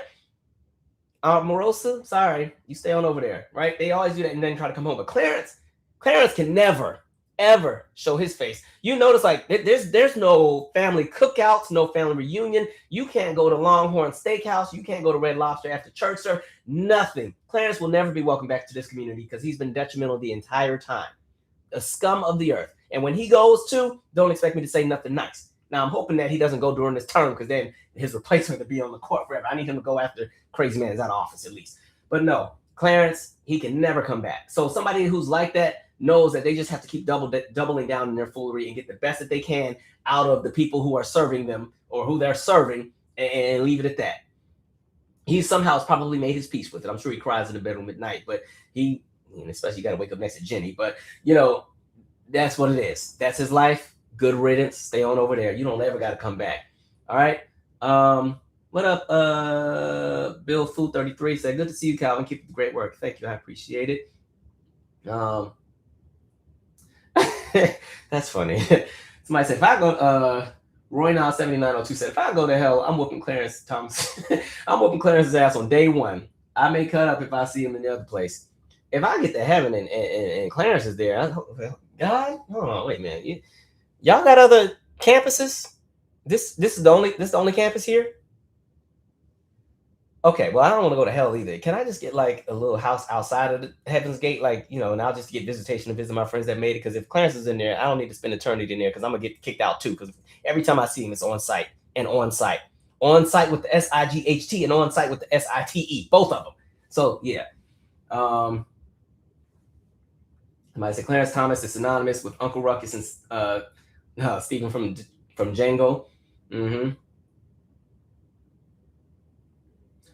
2008 B. Scott said, I'm more concerned about other decisions SCOTUS made recently. They all seem pro-corporate, especially that one about corporate dollars in elections.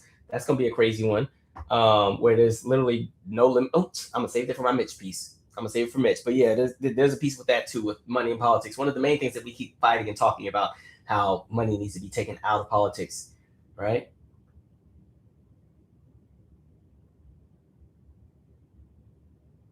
What happened to the Epstein files? You tell me. They know how to have a distraction. What up, Jasmine Jones? Thank you. Said, during the 2024 election, Stephen Miller used the phrase, America is for Americans. And you know who they talk about. Pair this with the underlying white replacement ideology that undergirds MAGA, and it's clear who they think the true Americans are. Anytime I hear phrases like real Americans, true Americans, patriots, freedom, all those terms, we know who they're talking about. Anytime damn, I'm gonna have to get a footage. I'm gonna get some footage of it and show it next time. Sometimes, I'm not even gonna say where the house is at because I don't need y'all going over there finding nobody. But there's a certain house that I used to drive past when I was in a certain part of Virginia, and they have 1 million American flags. I mean, big flag on the fence, little flags that line the yard, flag on the roof, a flagpole, flag, and I know for sure that ain't for me. I know, like, it's very weird, right? We know what that stuff means. That's why we don't really respond to it. Even the 4th of July. I feel like black folks, we don't really celebrate the 4th of July. It's just a day off for us. That's our cookout time. We are not thinking about America and freedom on the 4th of July at all. I mean, you might enjoy some fireworks or something, but that's just because you just want to see some in the sky. We're not thinking, ooh, thank you, Thomas Jefferson. Ooh, thank you, founding father Benjamin Franklin, with great hero. A penny saved is a penny earned. Ain't nobody thinking about none of that crap, right? We thinking about the ribs on the grill and making sure that the kids don't touch the good chicken. You get hot dogs and hamburgers. You don't get ribs, you don't get chicken because y'all don't eat all the food. Y'all take one bite and then you put the plate down and you go finish running. You only get one soda too because y'all open that grape soda, take 2 sips, drop it and run and then you go and get 2 more sodas. Like, that's what we're thinking about. Nobody is thinking about no Benjamin Franklin and no Paul Revere. All right. Anyway.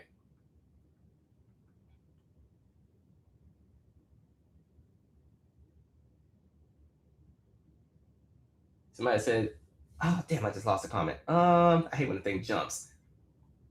That's okay. We'll just keep going. Okay, I'm back to where I left off. All right, my bad. Somebody said, yeah, we didn't actually be born, period. How? Because honestly, I mean, I'm happy I'm here, but I'm like, dang, man, this is the worst time to be an adult. Like, God, I ain't complaining because I mean, you could have been born in a different era, like you could have been born during slavery, but damn, this is a rough time, right? Every time I am reminded that my parents bought their first house for like $80,000, I'd be ready to jump off a cliff, right? Meanwhile, I'm just trying to get a starter home, but they're all like $700,000 around here. Somebody says Stephen Miller is a very prominent devil in this administration. Yeah, him and his big head. I can't stand him. He can catch it too. Ed Bloom, he can go to hell as well. Yes. Oh, yes, Littlest Kim. We're on the same page. Behind the Bastards and Slow Burn by Slate have excellent podcast episodes about Clarence Thomas. Yes, we've been talking about that, and I keep referencing it. The Slow Burn podcast. If you want to know how Clarence Thomas went from being one step from Fred Hampton, Malcolm X to whatever the hell he is now, go and listen to the Slow Burn podcast. I think it's 8 episodes, but they really dissect a lot of his origin story and why he moves in the way that he moves. It's a good listen. You can even listen to it on like Spotify and stuff. Somebody said, don't forget Anita Hill. Anita Hill. They had people listen to Anita Hill. Might not have been in this, right? That's why I always say, like, paying attention to cause and effect. And I'm glad that we've moved past the conversation of just representation, because I think there was a point where a lot of folks would just be happy that there was somebody Black in the space. And I'm glad that we have learned over time that just because somebody's Black does not mean that they have our best interests in mind. That whole conversation of Black space or Black faces and high spaces and places, right? I think that lesson has been learned. I've already talked this a million times, but I'll just say it for the sake of time. Thinking back to when Clarence Thomas was getting that nomination process, he was the replacement for Thurgood Marshall. And it was like, Bush 1 is like, oh, well, the Black Supreme Court justice is retiring. I'm going to give y'all another Black one. Oh, I got y'all. Yeah, I got this Clarence Thomas guy who's just been working under Reagan for the last however many years. Yeah, he'll be great for the people, right? And there are a lot of people who didn't know this man's politics and rallied behind him, especially when the Anita Hill stuff was happening. And then, is y'all trying to take down the Black man? And there's folks out there protesting and wearing kente cloth. And no, this man need to get through. We need those faces in them seats, right? Then he get in there and just been raising hell ever since. And I'm glad that people have learned from that to never just get excited because there's representation. But not everybody is, again, in that conversation of community. That's why we keep talking about community and discernment. That discernment got to kick in, right? Oh, y'all dragging Omarosa. Oh, I have to watch this. I haven't seen this. Jessica Jackson. The PBS documentary about Clarence Thomas did a great job breaking down how he became a King Coon. I had not seen it, but thank you for reminding me. I will definitely look and see where I can find that. I see PBS has been doing and releasing these specials on all the presidents. So I've been watching those. What up, Nan? My DC neighbor.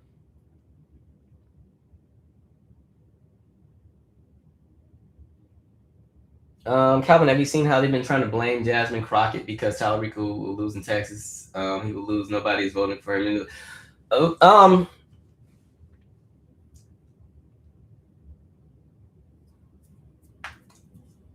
What I'll say,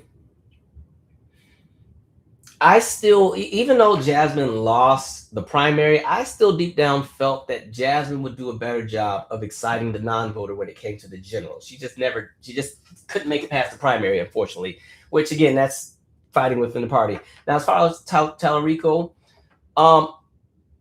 based on what we know about Texas, and I'm not trying to be the Debbie Downer because anything is possible, a Democrat has not won a statewide election in Texas since '94. And what made me nervous about, and this is why I was a little on the fence about Talerico, mainly because to me, if they were going to do the safe white candidate that they think can win over the George Bush Republicans and the kind of undecided voter, to me, I felt that if it didn't happen with Allred and it didn't happen, well, Allred's black, but if it didn't happen with Allred, if it didn't happen with Beto and it didn't happen with Wendy Davis, I wasn't sure about Talerico because I thought Talerico wasn't as exciting. But at this point, he has a nomination. So I think Talerico is going to have to do his best job to go and court that black vote. Black folks are going to vote accordingly for those who choose to vote. They're going to vote for Talerico. They're not stupid enough to vote for Paxton. But now it's on Talerico to excite the voter to come out and vote. And that's going to be the litmus test. That's normally what kind of determines whether or not somebody's going to get through the door, is how many people actually showed up to vote. As far as them trying to blame Jasmine, I don't see that being a leg to stand on. She lost her primary. She encouraged her supporters and followers to follow the bigger mission and vote for Talerico. And she already stated she wants to focus on the down ballot races, which to me are even more important, right? A lot of these down ballot races that folks have continued to lose are one of the reasons why we have a lot of crazy people in power now. Those down ballot races, when you're talking about people who are in elected positions that need to certify elections and all that stuff, you need to have some people in those positions that have some common sense. And I'll say this about Jasmine. When she was running, everybody kept saying that Jasmine was too ghetto, or she doesn't have, and I don't like the word ghetto. I don't like, you notice I don't really use it too often, or she doesn't have any couth, or she's not poised enough, or she's too much of a liability and everything else like that. And then when she loses, now you want her to sit here and carry the campaigns. And to me, just seeing how it is, she's damned if she doesn't and damned if she doesn't. If she campaigns with Talerico and is all over the place, if he loses, they're going to say she scared everybody away. If she chooses to just do the down ballot races and focus on that, they're going to say she didn't endorse and it divided the party. So unfortunately, they do this to a lot of black women in politics all the time.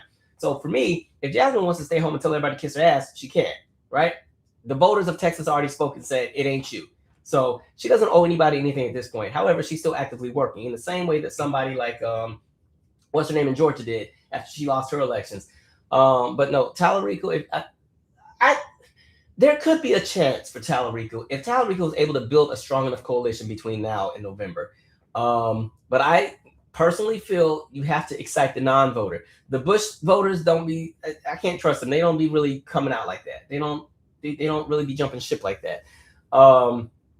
The undecided voter, I don't know. We'll see how it goes. I'm not a Texas resident, so it's up to the people of Texas. But the thing is, it still affects all of us because this is going to be a seat for, this is going to be, Lord Jesus, this is going to be a seat for the Senate. So it will affect all of us, no matter who's in there. But no, Paxton does not need to be in there. So hopefully Talerico can excite the non-voter. And we'll see how it goes. And normally with primaries and stuff, yeah, you get disappointed if your candidate doesn't get in. But when it's time and it gets down to the wire, you act like you got some sense. Biden was not my candidate for 2020. But when it got down to the wire and it was between Biden and Crazy Man, I wasn't fool enough to go against. I was shit, right? Same thing in 2024. I was not fool enough to sit here and do the most. I knew Orange Man does not need to be in there. So what's the collective doing? Where are we moving, right? Anyway, let's see. I was pressed to check that Kamala box. Yes, going in there because we are not dealing with no damn Trump. But saw how that turned out. Anyway, so have I seen the news that Alito is supposed to allegedly retire? I'm praying it's not true because it's bad news. We don't want anybody in the Supreme Court to die or retire until after Orange Man is out of office. Otherwise, Orange Man is going to put one of these crazy, extreme people that are like 30 years old in that seat so they can sit there for another 60 years, right? Okay, I got to keep moving, y'all. I got some other stories here. Mitch McConnell. All right, so we're on Mitch McConnell watch, right? It got good here. That honey mixed in right. Hold on. All right. Did a good job on that. Okay, so let us go to Mitch. Let's go to this article here. So Mitch was admitted to the hospital. We ain't seen or heard from him in a while, right? And there's rumors that he might actually be dead. And he's sitting somewhere cold. Mitch McConnell was reportedly found unconscious last month. What we know about his health. Senator Mitch McConnell was hospitalized last month after he was found unconscious at his Washington, D.C. home, according to multiple reports marking the latest health scare for the 84-year-old senator. Here's the key facts that we do know. He was found unconscious the morning of June 14th and transported to a local hospital in an advanced life support ambulance, according to Punchbowl News and the New York Post. McConnell's office has not commented on emergency dispatch recordings regarding the ambulance that journalist Desiree Townsend shared Tuesday, because there is some recording of the call. I didn't feel like playing it, but it's out there if you want to listen. A representative for McConnell confirmed to multiple outlets that the senator was admitted to a hospital and was receiving excellent care. Interesting. He wouldn't give it to the people of Kentucky and kept voting against healthcare, but okay. And a week later, he was working closely with staff on Senate business. However, even as a representative for the senator said, he was still working with staff this week. It is not clear what his prognosis is or if he has been discharged from the hospital. McConnell will exit Congress at the end of his term in January, which will conclude his 7th term. Forbes reached out to his office with no comment. Now, like I said on the last live, I will not be doing the performative theatrics if this man has gone on to probably not glory, but going on to demise, right? I will not be on here trying to be like, well, we have to not speak ill of the dead and we have to look at the good. Not when I'm living in the residuals of all his nonsense. And so just as a reminder, right? Because now I will also say this. Will I be two-stepping and partying when he, probably not, because I'm saving that for somebody else. But what I need us to remember is before everybody gets on their soapbox and all of a sudden becomes so holier than thou and knows the Bible again, let me just go down a few things that he has done in regard to this country that had worked against the people. We know he stole the Supreme Court seat. Scalia dies in February 2016. Now remember, Scalia is one of the reasons why we lost Voting Rights Act, or the first portion back in 2013. So he can kick rocks too. Hopefully they're hot. Right? So Scalia dies in February 2016. Obama was supposed to appoint the next Supreme Court justice. McConnell says no. It's an election year. Too close to an election? Absolutely not. Now, this was supposed to be for Merrick Garland. Now, to be honest, Merrick Garland, clearly we saw how sorry he was with his initial role. So it might have been. Either way, the point stands. Obama was supposed to have a Supreme Court appointment. It was stolen. Only for RBJ to die in 2020, right? And again, 2020 was an election year, and according to McConnell's rules, no Supreme Court appointments during election years. But instead, nope, they zipped Amy Coney Barrett right through, zipped her right through, didn't even flinch, nothing. Got zipped right through. They zipped her in so quick, they put somebody in who had never even done any litigation and made her a whole Supreme Court justice, right? And then this is the part, because again, we can always whack Trump for his judge choices and everything else, but remember, it takes multiple folks to tangle in this situation. So during Trump's first term, there were over 100 judicial vacancies in the lower courts. And there were 17, and of those 17 were in the appellate courts, right? All of these positions are lifetime appointments. And so McConnell aimed to fill each and every one of them with conservative judges, but not even just conservative, but like extreme conservative judges. And oftentimes, many of these judges were very unqualified. Remember that time I did the, it's called Oh and About DEI, since y'all want to talk about qualifications video. And we went down that list of all those judges that had been submitted that were absolutely terrible and had no like good experience and were the worst of the worst choices. Same thing. Go back to that video if you want to see it. So the reason I want to hop on that, right, so lifetime appointments. The reason that this is important, right? He helped to put in over 100 conservative judges in the lower courts and the appellate courts. Understand that the Supreme Court, as important as it is, only hears about 80 cases a year. These lower courts go over tens of thousands of cases every year, right? And so all of this affects us to a crazy extent, right? Now, going back, how I said that there were about 100 vacancies, the reason that there were 100 vacancies when Trump got into office is because McConnell held off on appointing and allowing there to be votes on the nominees that Obama was trying to push through during his presidency once the Senate was able to retake the House, right? And so most of those vacancies were because McConnell refused to vote or confirm them, and he was holding out with the intentions of hoping that Trump was going to win, right? Then we also have the portion where, again, we know he vowed to obstruct Obama. Him, Newt Gingrich, all of them met in a room, pissed off after the election results, and the goal was Make this man a one-term president, obstruct any and everything. Let's make sure he can't get anything done. And once Obama lost the House or that supermajority he had, it was a wrap, right? It was a wrap. They wanted him to be one-term president.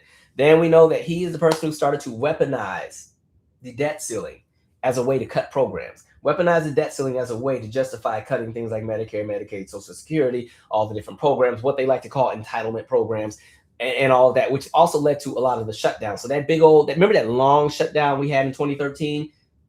McConnell, right?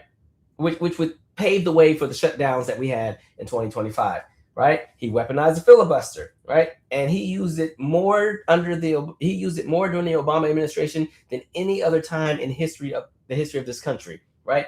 Finding ways to obstruct and slow down any progress, right? He voted to acquit Trump during the January 6th nonsense in the hearings with that, right? He fought against gun safety regulations, received $1.3 million from the NRA to continue blocking efforts to fight against mass shootings, right? He destroyed campaign finance reform. That goes back to the point that what's his name was saying earlier. One of the reasons why there's so much money in politics is because the regulations have shifted, right? And by the time he got into power, he continued to strip and cut and rip away at that regulation, which made it become a free-for-all where you have Heritage Foundation and all these weird groups who are putting hundreds of millions of dollars into our elections. And now, after we just saw the Supreme Court ruling that pretty much said they're going to strip the rule that was creating a limitation on how much can be contributed to campaigns, it's only going to get worse from here, right? All right, if you thought our elections were bought out before, they're really about to be bought out now, right? He blocked the votes to save the Voting Rights Act. He tried to kill the Affordable Care Act. He, even in his own state of Kentucky, would not even meet for 2 minutes with the coal miners from his state that were dying from black lung. He said, nope, nope, I'm busy, right? Wouldn't do it. He even nicknamed himself the Grim Reaper in response to wanting to kill any kind of legislation that benefits the people, whether it was about climate change, whether it was about different things like progressive legislation or Medicare. He said he's going to be the Grim Reaper. It stops with him. It's never making it past him. And a lot of times he just wouldn't even allow the Senate to take a vote on it. Just think about that. It's one thing if the Senate goes and has a vote and it's maybe not the result you want, but it's another thing where he won't even allow them to come together for a vote, right? He has that picture where he's with the Confederate flag, of course. And then even when they were doing the confirmation for Jeff Sessions, who's a racist piece of you know what, he's like 5'1" and just mad at the world. Remember that time Elizabeth Warren was reading the letter from Coretta Scott King that was written back in 1986, and she was talking about just how dangerous and how terrible of a person he was and why he should never hold any kind of public office. And what did he do? He shut up Elizabeth. You shut your mouth, right? Well, he ain't say it like that, but he pretty much stopped her from reading the speech, and he killed it. Mitch McConnell has been a horrible, horrible, horrible person during his tenure of 7 terms as a senator.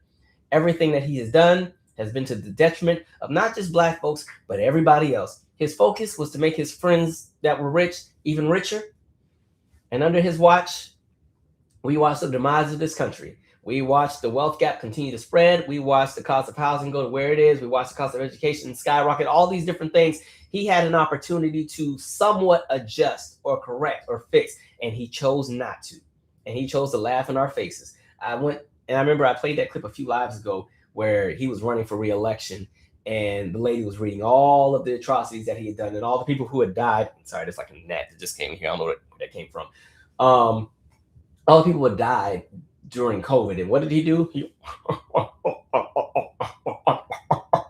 And now he's in that hospital bed. So yeah, exactly. That's what he gets. So I don't want to hear any save the speeches. Don't care. When the time comes, don't expect me to have any couth, because I won't. All right? He has. This country could have been in such a better predicament had people like him and Newt and some of these other folks who just hate everybody and everything not broken their necks to just destroy everybody's lives. Like, this terrible person. Good riddance. All right, let's see some comments here.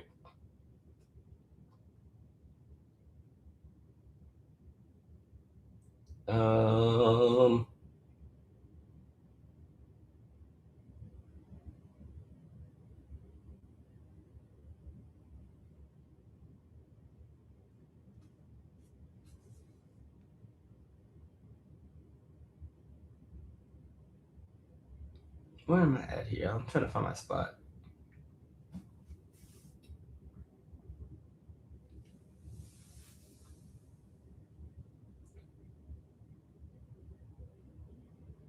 Okay. Anyway, all right. I had to find my spot in the chat. Someone also, if I hear them refer to black people as low information voters again, there's some conversations to be had. Even within the Democratic Party, there's a lot of division right now, but they also have to address a lot of the anti-blackness in their party as well that they don't think is there. Like the downside, when that umbrella gets so big, because the Democrat umbrella is really, really huge, you end up getting everybody who fights for all these different things, but a lot of times people still have blinders on about how they move and how some of the stuff that they do is very, very racist as well. Even do I feel like going here? Even with the Bernie thing, right? The way that people started talking about black voters after Bernie didn't get that nomination, I just had to look at folks real sideways, like, interesting. Mind you, the thing that I keep saying, Bernie's whole spill about, the working class and that's everybody's political platform that actually wants to win. The conversation of working class Americans and people not being able to afford anything, that's always been a platform. And really, his whole spill came from Jesse Jackson anyway, when Jesse Jackson ran in the 80s. And so it was interesting to see so many people kind of put him in the Jesus box, and then try to chew out black folks because he only got 14% of the black vote in the 2016 primary. And I think a lot of it has to do with black folks just have a discernment and can understand some things. And I've always said my critique of Bernie when it came to races, he never really would address it head on. He'd always put it in the class bubble, where his thing was like, if we can fix the issues with classism, it will, correct what's happening that's wrong with racism. And I'm like, no, that doesn't work, because look at Elon Musk. Elon's the richest man in the world. Where did his racism disappear into? It didn't. It got worse, right? Conversation of power and wealth. And so I've seen just when that South Carolina primary happened and those older black voters were like, Bernie, we thank you, but we don't want you for this one because we understand that there's a bigger picture. And hearing all those terms, low information voters, I'm like, those voters know exactly what it is that they're doing. If you're talking older black folks, they vote at a higher percentage than younger black folks. And they're a little bit more politically locked in. I will say things are shifting, and I think a lot of Gen Z and a lot of millennials are becoming a lot more active with wanting to know what's happening politically. But a lot of those older voters were there when they weren't allowed to vote. They remember what that felt like. They remember their parents getting sprayed with hoses and stuff like that. And so they take this very seriously. And so to hear folks from different communities keep referring to black voters as low information voters, if that's the case, if we're really looking at how black people vote as far as our patterns, black people are the only demographic that every single time votes to save this democracy, every single time. So I don't even know where that low information stuff comes from. Anyway, let's keep it moving.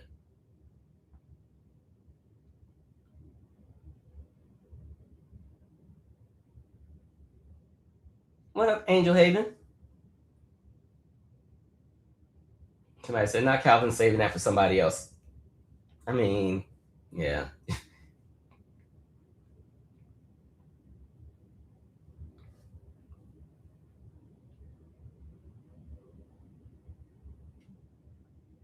Yeah, Newt Gingrich. Somebody said, Calvin is the original Chat GPT, the way he recalls history and strings together a bigger picture, masterful. But thank you. I be trying. I really do be trying, because I try to be, I try to share the information in a way that we all can understand in a language that we speak. That was the thing I was going to say about Jasmine too. I feel like Jasmine can speak a language that everybody can understand. I think a lot of people are turned off by politicians in general because a lot of people feel that politicians are full of crap, right? And sometimes the messaging gets lost. But I think what I like about Jasmine is that I think you know exactly what she means and where she's coming from on certain things. But again, Texas is going to do what they need to do. I think, like I said, Talerico, build that coalition. You got to excite the non-voter. I just personally think in these elections, again, 90 million people stayed home in 2024. The idea of thinking that you're going to bring Bush Republicans over or some of the undecided folks over, you're wasting your time, right? I just think it's better to try to excite that person who just doesn't show up. You have a better shot because it's a bigger cohort of people. It's 90 million people, right? And we really haven't seen the idea of the Bush voter win yet. The one example might be Biden getting elected in 2020. But the downside to those Bush voters that voted for Biden is that they still voted Republican down ballot on everything else. And we didn't have enough seats in the Senate to really do anything because we had a very, very slim majority, right? To the point where you always needed Kamala to be the tiebreaker. And that's a result of you had a lot of those Biden voters that were Republicans voted down ballot Democrat. We would have had more seats in the Senate. We would have had more seats in the House. There would have been a bunch of bills that would have gotten passed, right? That probably would have been the John Lewis Act would have got passed.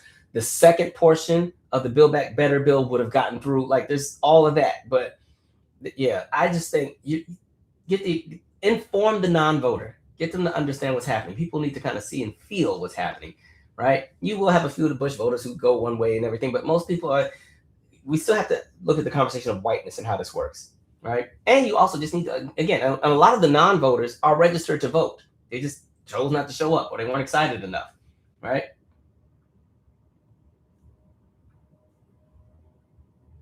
Okay. I forgot who reminded me about it, but I made sure to talk about it. So thank you for bringing it up. Let's talk about this mail-in voting decision by the Supreme Court as well. There's been a lot of Supreme Court decisions that have been taking place as of late because they just closed their session. So they released a bunch of decisions. Okay, here we go. Am I on the right article? All right, so not this toe. Look, the toe ain't got nothing to do with me, y'all. You know, they got advertisement on everything. Supreme Court rules states can accept mail ballots after Election Day. I don't need that right there. All right, the Supreme Court on Monday ruled 5-4 that states can accept mail ballots after polls close in federal races, rejecting the Republican National Committee's push to defeat the practice. More than a dozen states deem mail ballots that arrive after Election Day valid, so as long as they are postmarked by then. Justice Amy Coney Barrett said it doesn't conflict with federal law, which sets the Tuesday after the first Monday in November as the day of the election. The Election Day statutes say nothing about ballot receipt, and we cannot add words, to the words Congress choose, Barrett wrote. She and Chief Justice John Roberts joined the court's 3 liberal justices in the majority. The court's 4 other conservative justices dissented, led by Justice Samuel Alito. It is undeniable that the prohibition on the counting of late arriving ballots would provide an additional hurdle for bad actors seeking to stuff ballot boxes when early election results suggest a tight race. The majority incorrectly removed this safeguard from federal law, he wrote. I'm actually going to pause there. Just know they're talking about, the ballots and blah, blah, blah, blah, blah, blah. Okay, a point I want to make. That portion where they talk about the idea of stuffing the ballots after it's being made clear that somebody may be winning an election. Let's do some mental math here. Most polls close at 7, 8, or 9 o'clock, and in some places as late as 10 p.m. Right? What time does the mail normally stop receiving mail and picking up? Usually between the hours of 4 and 6 p.m. So that scenario is something that probably would never happen to begin with because the mail wouldn't be running at 7, 8, and 9 o'clock to deliver mail. Even if they deliver, not going to be a thing. Right? That's the main thing. But the main thing is the argument was this, and a lot of this stems from things that have happened in the past. What they wanted to do was pretty much state that mail-in votes that come in, even if they are postmarked, meaning that they were received by Election Day, they wanted to say that once Election Day is over, if they weren't counted, they got to be thrown out. They don't count. If they come in mail and I don't know, Election Day is Tuesday and they arrive in the mail on Wednesday, but they were postmarked before the election, they got to get thrown out. Where did we see this happen before? Can we rewind to 2020 and the state of Pennsylvania? Now, remember, Pennsylvania tried to implement a law even before the election started. And what did they want to say? They said specifically, all ballots must be counted on Election Day. So even the early votes that come in weeks before the election, you are not allowed to count them until Election Day. So all of the early votes in Pennsylvania sat in these rooms that were secure and protected, and those ballots just sat in a bunch of big bags for weeks at a time, right? And then what they try to do is on the day of the election, they wanted to say, hey, whatever's not counted by the end of Election Day will not be counted, and those votes will be thrown out. And we're actually going to count the in-person votes first. We're not going to go and check all those votes that are in the safe until later. We got to take care of these people who are in the lines. And you know that when, especially the general election, the lines are long, and the rule is always once you're in line, as long as you're in line before the poll closes, you can stay in line. And sometimes that means that if a poll closed at 7 o'clock, the line may still be running until 8:30, 9 o'clock. And so their goal was to, again, specifically target the bushels of mail that they knew were going to be heavily Democratic and from Democratic areas, or what you call blue areas, like Philly and Pittsburgh. They knew exactly what they were doing. And so this ends up going to the Supreme Court because, again, they were fighting. They wanted, and it was going to be about 200,000 ballots that would have been thrown out.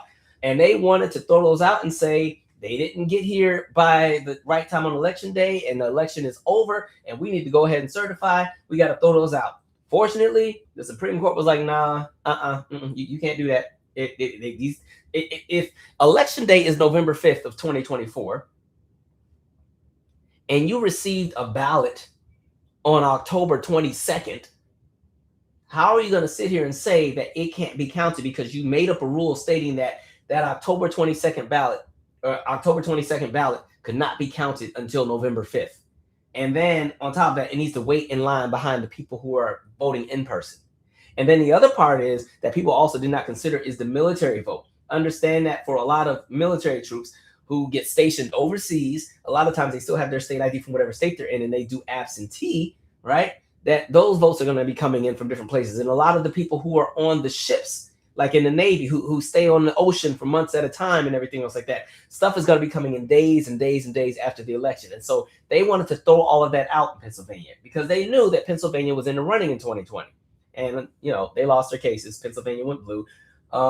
But that's literally the way that these folks are moving. And that's pretty much what this case was. This case was coming out of Mississippi, where they wanted to do exactly the same thing they did in Pennsylvania in 2020, where they tried to, sabotage the mail-in vote and get rid of ballots and say, well, even if it's postmarked by the actual election day, it doesn't count because nope.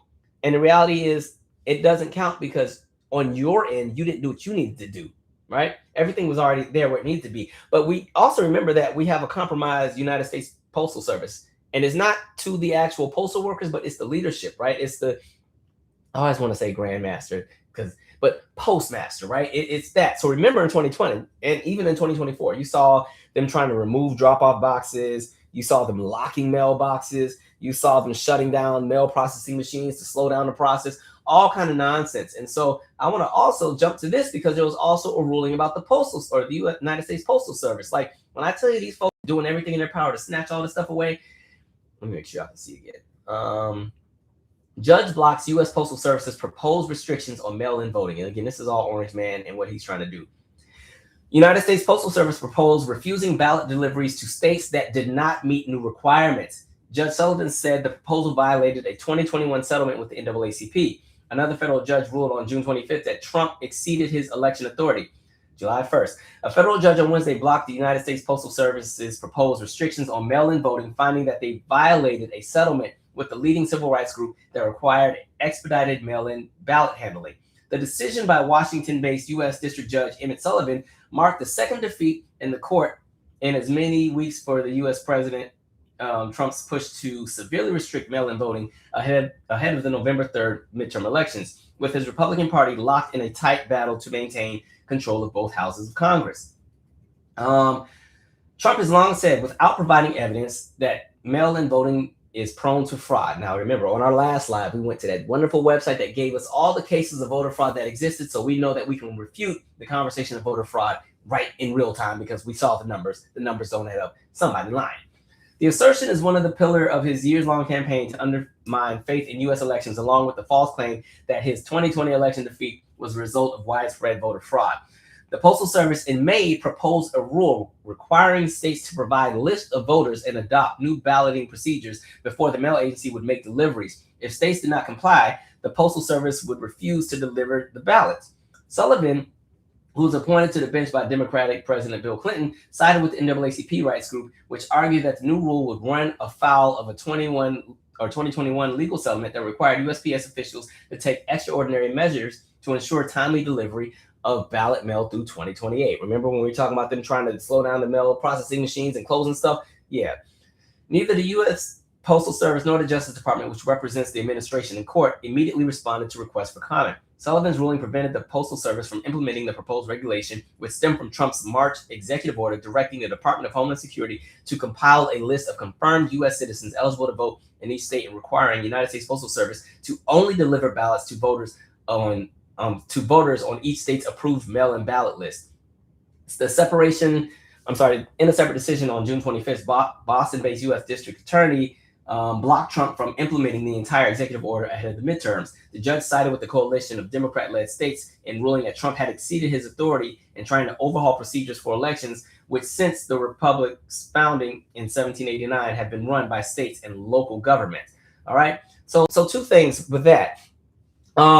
The idea of the United States Postal Service trying to make demands to an entire state about handing over pretty much what you call the voter rolls, that's not within the jurisdiction of the United States Postal Service. The United States Postal Service is a service that delivers mail, and they don't get to determine which mail they want to deliver. That would be like if you were beefing with the mailman and the mailman decided to just not give you your mail because they don't like you anymore. They don't have the jurisdiction to do that. And so that's pretty much what was happening with the United States Postal Service. And again, remember, when Orange Man got in there, he put all his cronies in all of these different positions because, again, in order for the shenanigans and the foolery to work, you need everybody on board. Now, the Postmaster General is on board. And again, this was an effort to try and again, rig the election. And even the idea of the United States Postal Service only sending ballots to those who are on the list, it's nothing for people's names to not be on the list, right? Think about all the people who have to end up getting provisional ballots because something is not properly done when they went to register and their name's not on the list. Like all of that kind of stuff. All of this is intentional. We know how they're moving. They think everybody's dumb. But like I said, when I said that little balloon dart theory, they're throwing any and everything, hoping that things will land and stick. So even when we go back to the 2020 election and we had those 60 plus cases that went to the Supreme Court, which is wild to me because actually, no, they didn't all go to the Supreme Court. They were in the court system, somewhat to the Supreme Court, correction. There were a handful of judgments that did go in favor of Orange Man and his shenanigans. Every now and then something is going to land, right? It's kind of like if you'd have really, really, actually, I'm not going to say that. Let me keep it real light and bright tonight. Just know they're moving in a way where anything they will try. I think in his era, he moves in a space of, I can do it, I'm going to do it, and who's going to stop me? And it is what it is, and we'll just keep trying it. And I think previous administrations have moved in a space where, well, we know we can't do that, so how can we find another alternative, or how can we move around it? And you're seeing the huge contrast. And I think this goes back to when people have the conversations and say, oh, Dems are weak and blah, blah, blah, blah.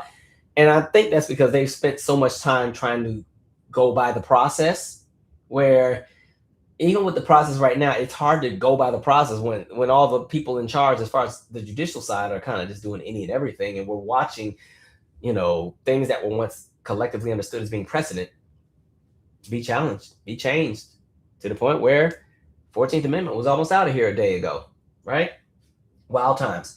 Let me do one little clip here and then I'm going to do some comments because I saw this and I thought this was interesting because, there's a certain individual who has taken over the Human and Health Services divisions of the United States, as far as I think that's the CDC and NIH and all the things that, for our health. And, you got, whatchamacallit, RFK, because he's so strong. By the way, this is a clip from News Nation. I don't care for them either, but I needed the footage. Okay. Let's go right now. Remember, he has a whole new initiative that he wants to put in the schools with regard to health and everything.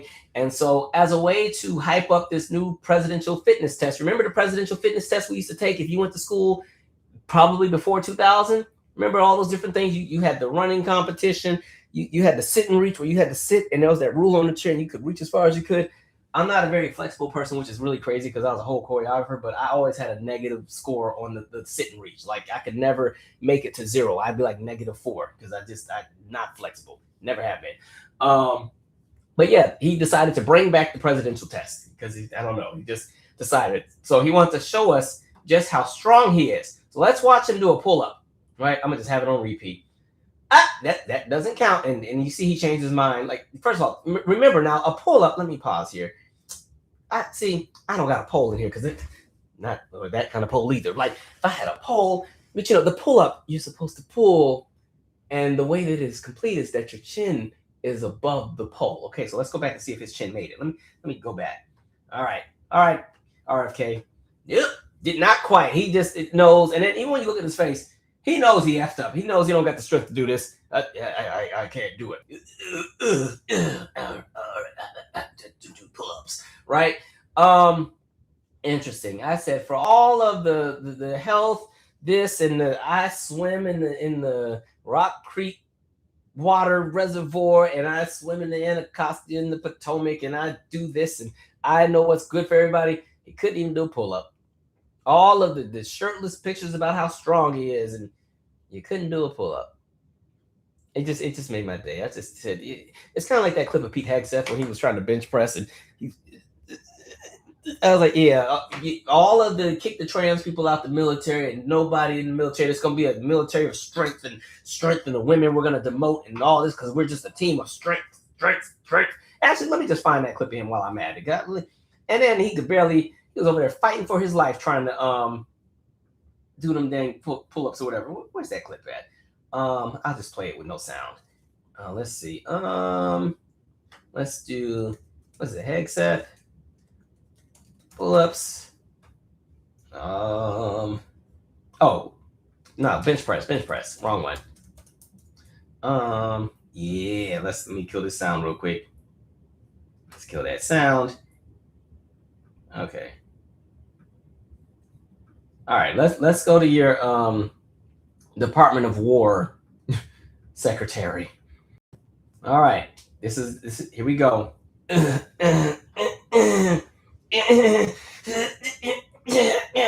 Over here, look at that right leg, but leg about to give out. The thing is, woo, get me out of there. Yeah, I'm so strong, America. Yeah, bro. Yeah, man. These people are so unserious. Just, apparently they claim they got superior genetics. All right, let's go. Yeah, he's gonna throw his back out moving like that. Bad form and everything. All right, let me read some comments here, and then actually that's pretty much. Oh no, I still have one other story. We'll do that one, and then I'll keep it moving. Let's see what we're talking about in this chat here.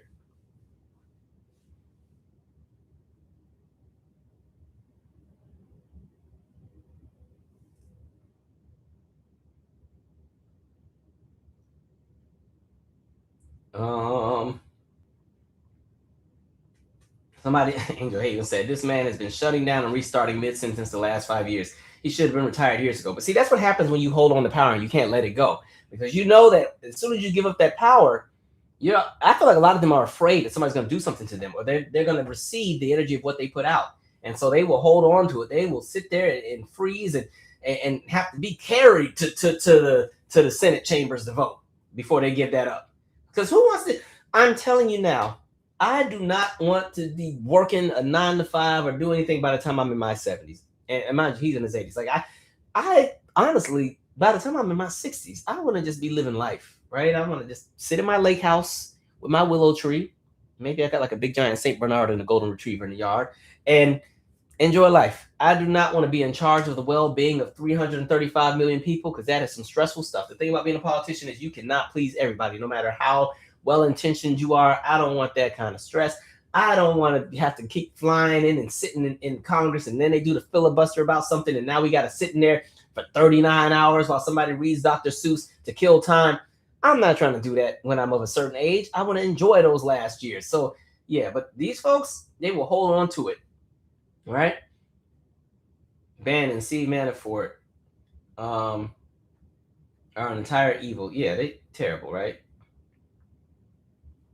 Exactly. Still annoyed for RBG for not stepping down in Obama's second term. Exactly. Like it wasn't, and I get it. It may come off as offensive to somebody when they ask you, "Can you step down?" But Obama's like, "Listen, I love you, but ma'am, you're getting to a certain window of age. We've already done my 8 years. We don't know what the next 8 years look like. Would you consider maybe retiring so that we can put in a new justice to secure that same seat and secure that same kind of ideology and viewpoint and expectation of what would happen if somebody who shared your same political views took that seat? Would you be open to that?" And it was like, how dare you? You will not tell me as a white woman what I can't do because you men have always did. I was like, oh Lord, no. I hear no at the same time, no, think about the country.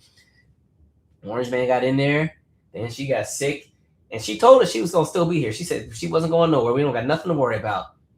And then she died. Sometimes you just gotta give that power up. Thank you for your service.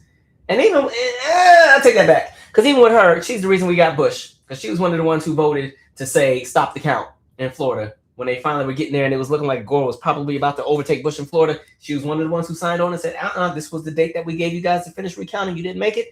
It's it. That's it. We got to move on. So, yeah. Somebody said, bish ass gnats have been on the rise. Yeah, and then like where I'm at, it's I don't even know where it's coming from. I think it's because on the garage is like right back here. I think it's coming from out of this, like it's like office, laundry room, and then the garage on the other side. And I think they're coming in through the garage because there's like a really, really big yard, lots of trees and stuff. So yeah, I don't know. Every now and then, and they're irritating because there's no cool way to like swat a fly, right? You be looking crazy, right?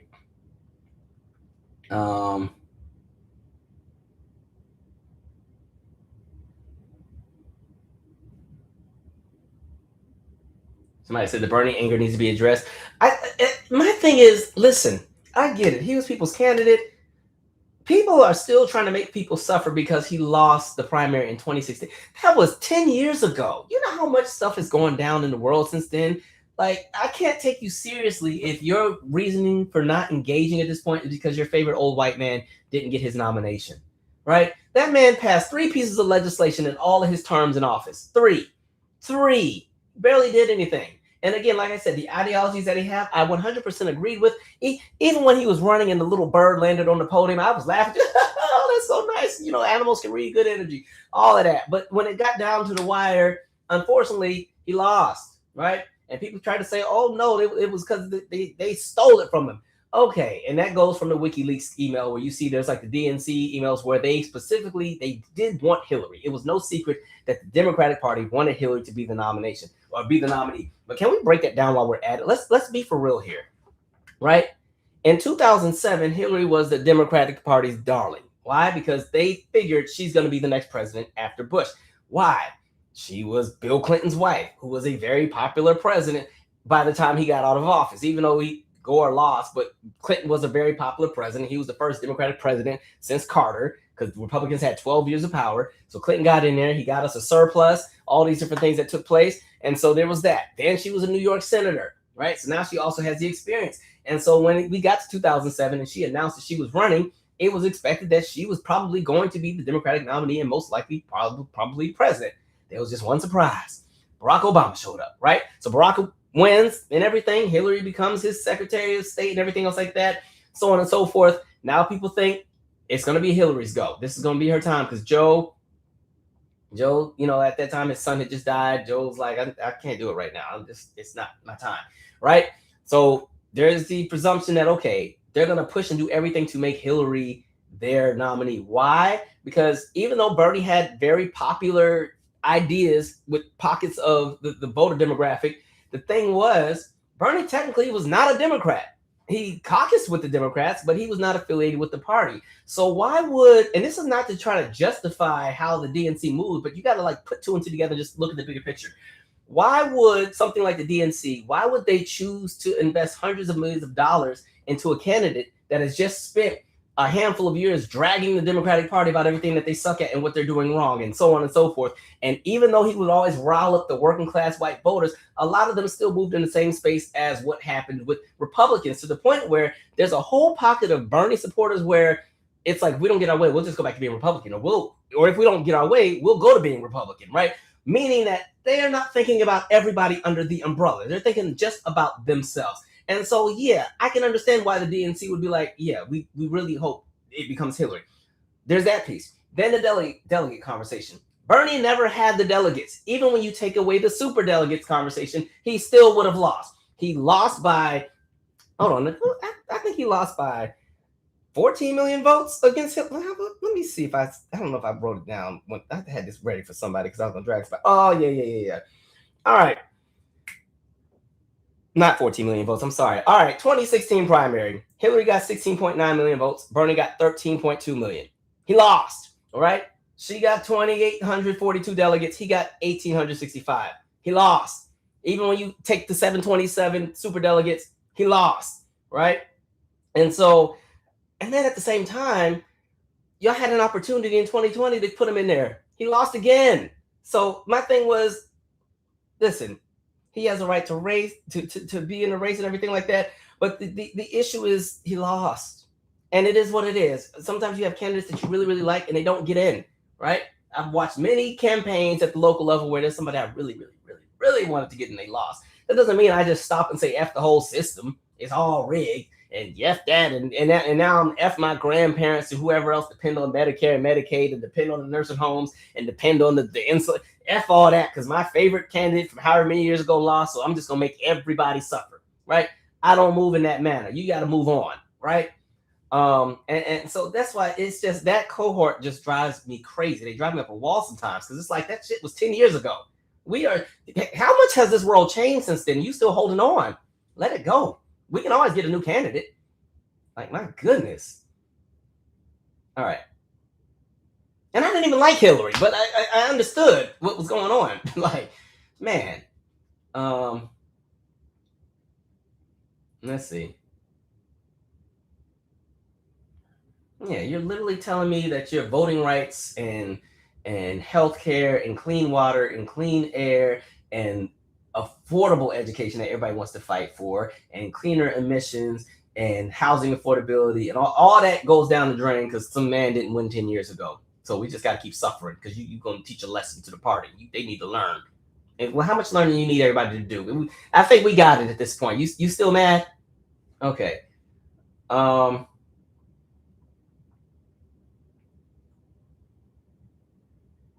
Let's see. Yeah, he was too frail to do that pull up. He was fighting for his life there.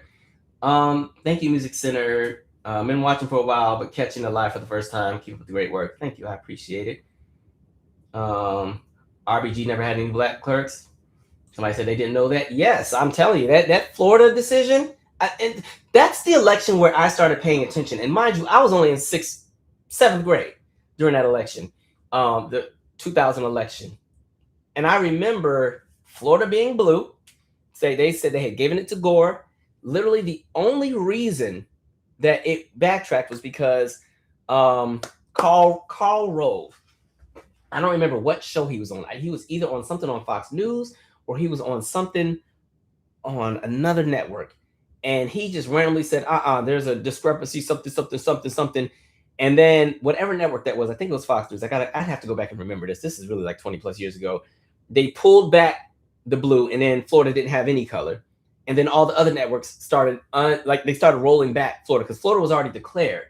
And then that's what started up the controversy and led to the recounts and everything else. Because I remember going to bed and nothing was settled, and waking up and nothing was settled.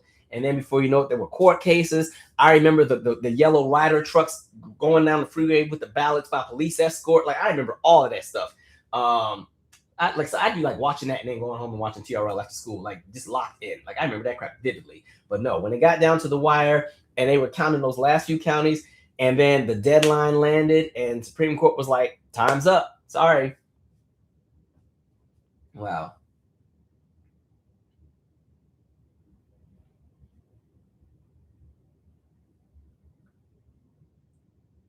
Calvin, I have to inject some humor to be able to cope with the bleak political views. Did you hear that Justice Smollett and Karamo Brown are dating?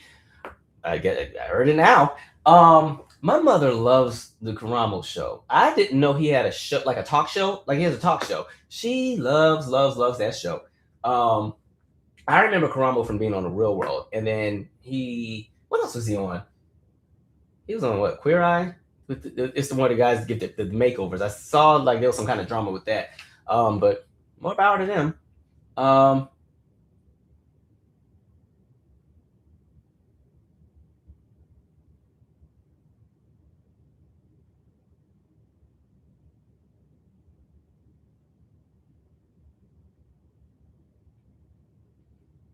Do I think the big reason Obama won was because Oprah endorsed him? I think that was a small piece of it, but I think Obama, it goes back to the conversation of exciting the non-voter. He was something that was different, and he was able to pull a lot of the younger vote. And he was also able to get an overabundance of voters from different demographics that were not just white voters. I think that's what worked in his favor a lot. Because I remember Oprah got a lot of smoke because white women were like, "You're a woman. How do you go against the woman?" And Oprah's like, "Well, I'm also black." So, and he's who I want to go for. So I think there was some pieces of it, but I also think there was a lot of things going on. He also had a very, very, very grassroots kickoff, and I think that was appealing. And I also, and a lot of it too, you got to think back to where the country was in '07. In the same way that we are tired of this nonsense now, people were exhausted with Bush, right? They were exhausted with the war in Iraq. They were exhausted with what was happening in Afghanistan. There was no end in sight. At that time, the U.S. national debt was $8 trillion, which sounded like so much compared to what we have now, what, 38, 39? You had that going on. Hurricane Katrina was still fresh in a lot of people's minds, just seeing those people on their rooftops and him not even going to go and do anything. And then when he finally does, he gets to fly over. There were just so many things I think people were just tired of. And there were, at the time, again, possible conversations of going into Iran back in '07. I just think people were tired. People wanted something new. They wanted something different. And Obama was that for people based on what was being presented, right? A lot of people just saw, and he was black too, especially young black voters. Shit.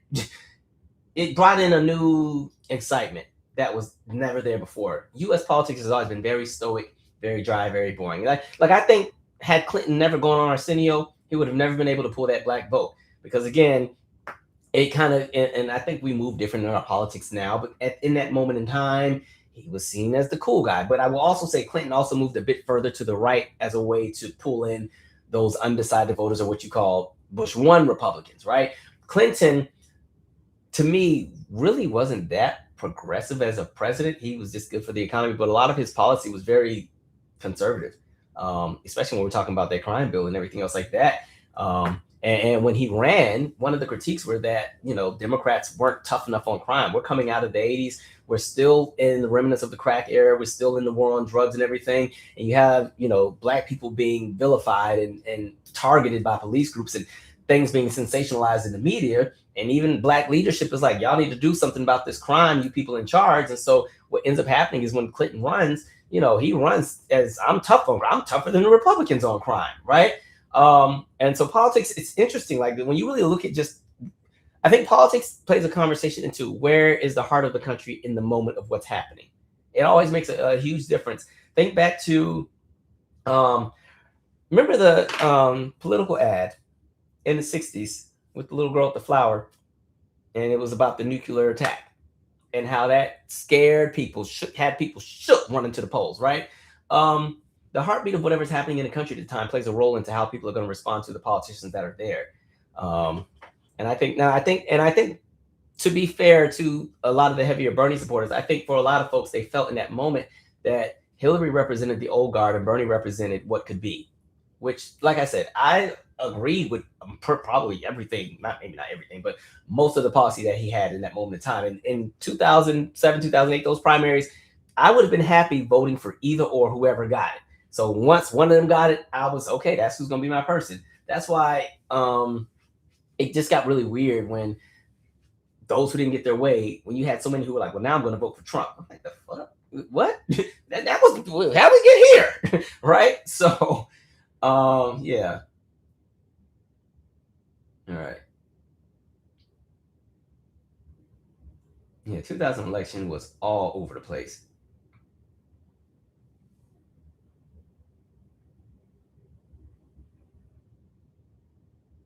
That's an interesting part, Spanky Dude. Notice Trump, who lives to dog out everyone, never says anything about Bernie because he loves the divisiveness. I can see that. Might say which book for the book club.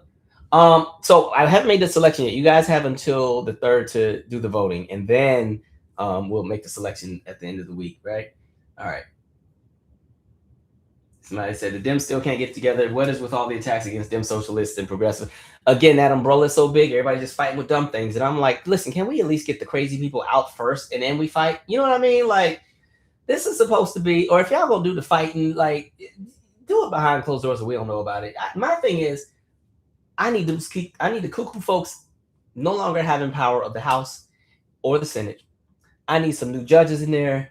I need some new Supreme Court judges. If anything, when it gets to the presidential election, if there's one thing to consider, or even the midterms, because really that's going to be really important, consider thinking about the Supreme Court. Clarence Thomas is of retirement age. Alito is of retirement age. Sonia Sotomayor ain't too far off either. There may be 3 new judges within the next decade, right? And it could go any kind of way. So if anything, even if you hate everybody, just think of the Supreme Court at least. I ain't telling you who to vote for, but I need y'all, or not y'all, I need people to see the bigger picture.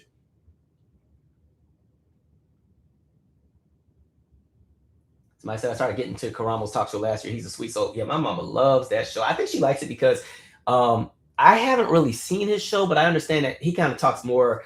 It's not like celebrity culture talk shows. You know how my critique of talk shows has been, all of them are like celebrity culture. Like Kelly Clarkson's all celebrity fun and cookies. Jennifer Hudson's all celebrity fun and cookies. Sherry Shepherd's all celebrity fun and cookies. Tamron Hall kind of speaks on issues every now and then. Karamo seems to cover like family things that happen with people's family, and sometimes maybe they'll tackle something a bit heavier. I still want to see a show that kind of goes the Phil Donahue route. Like, give me some deep conversations. Let's talk about some real stuff. Like literally what we talk about on this channel. Can I get it on a talk show? Or can y'all just give me a show? Right. But yeah, my mom loves her some Karamo.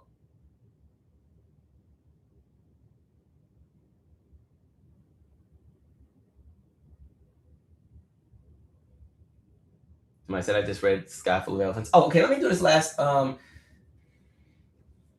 Yeah, I'll still do it. Let me do this last story, and then we're gonna wrap up a bit, or I can chop it in the chat with you guys. So remember on the last live where we were talking about how a lot of times, even with this whole like the white nationalist thing where religion is starting to be utilized, I just want to show you this clip. Now, I turned the sound. Well, some of the sound is going to cut off, and some of the parts need to come back on because they got a lot going on. This is a clip of a vacation Bible school. I just want you to take note of what you see and what's happening. All right, let's go to the clip.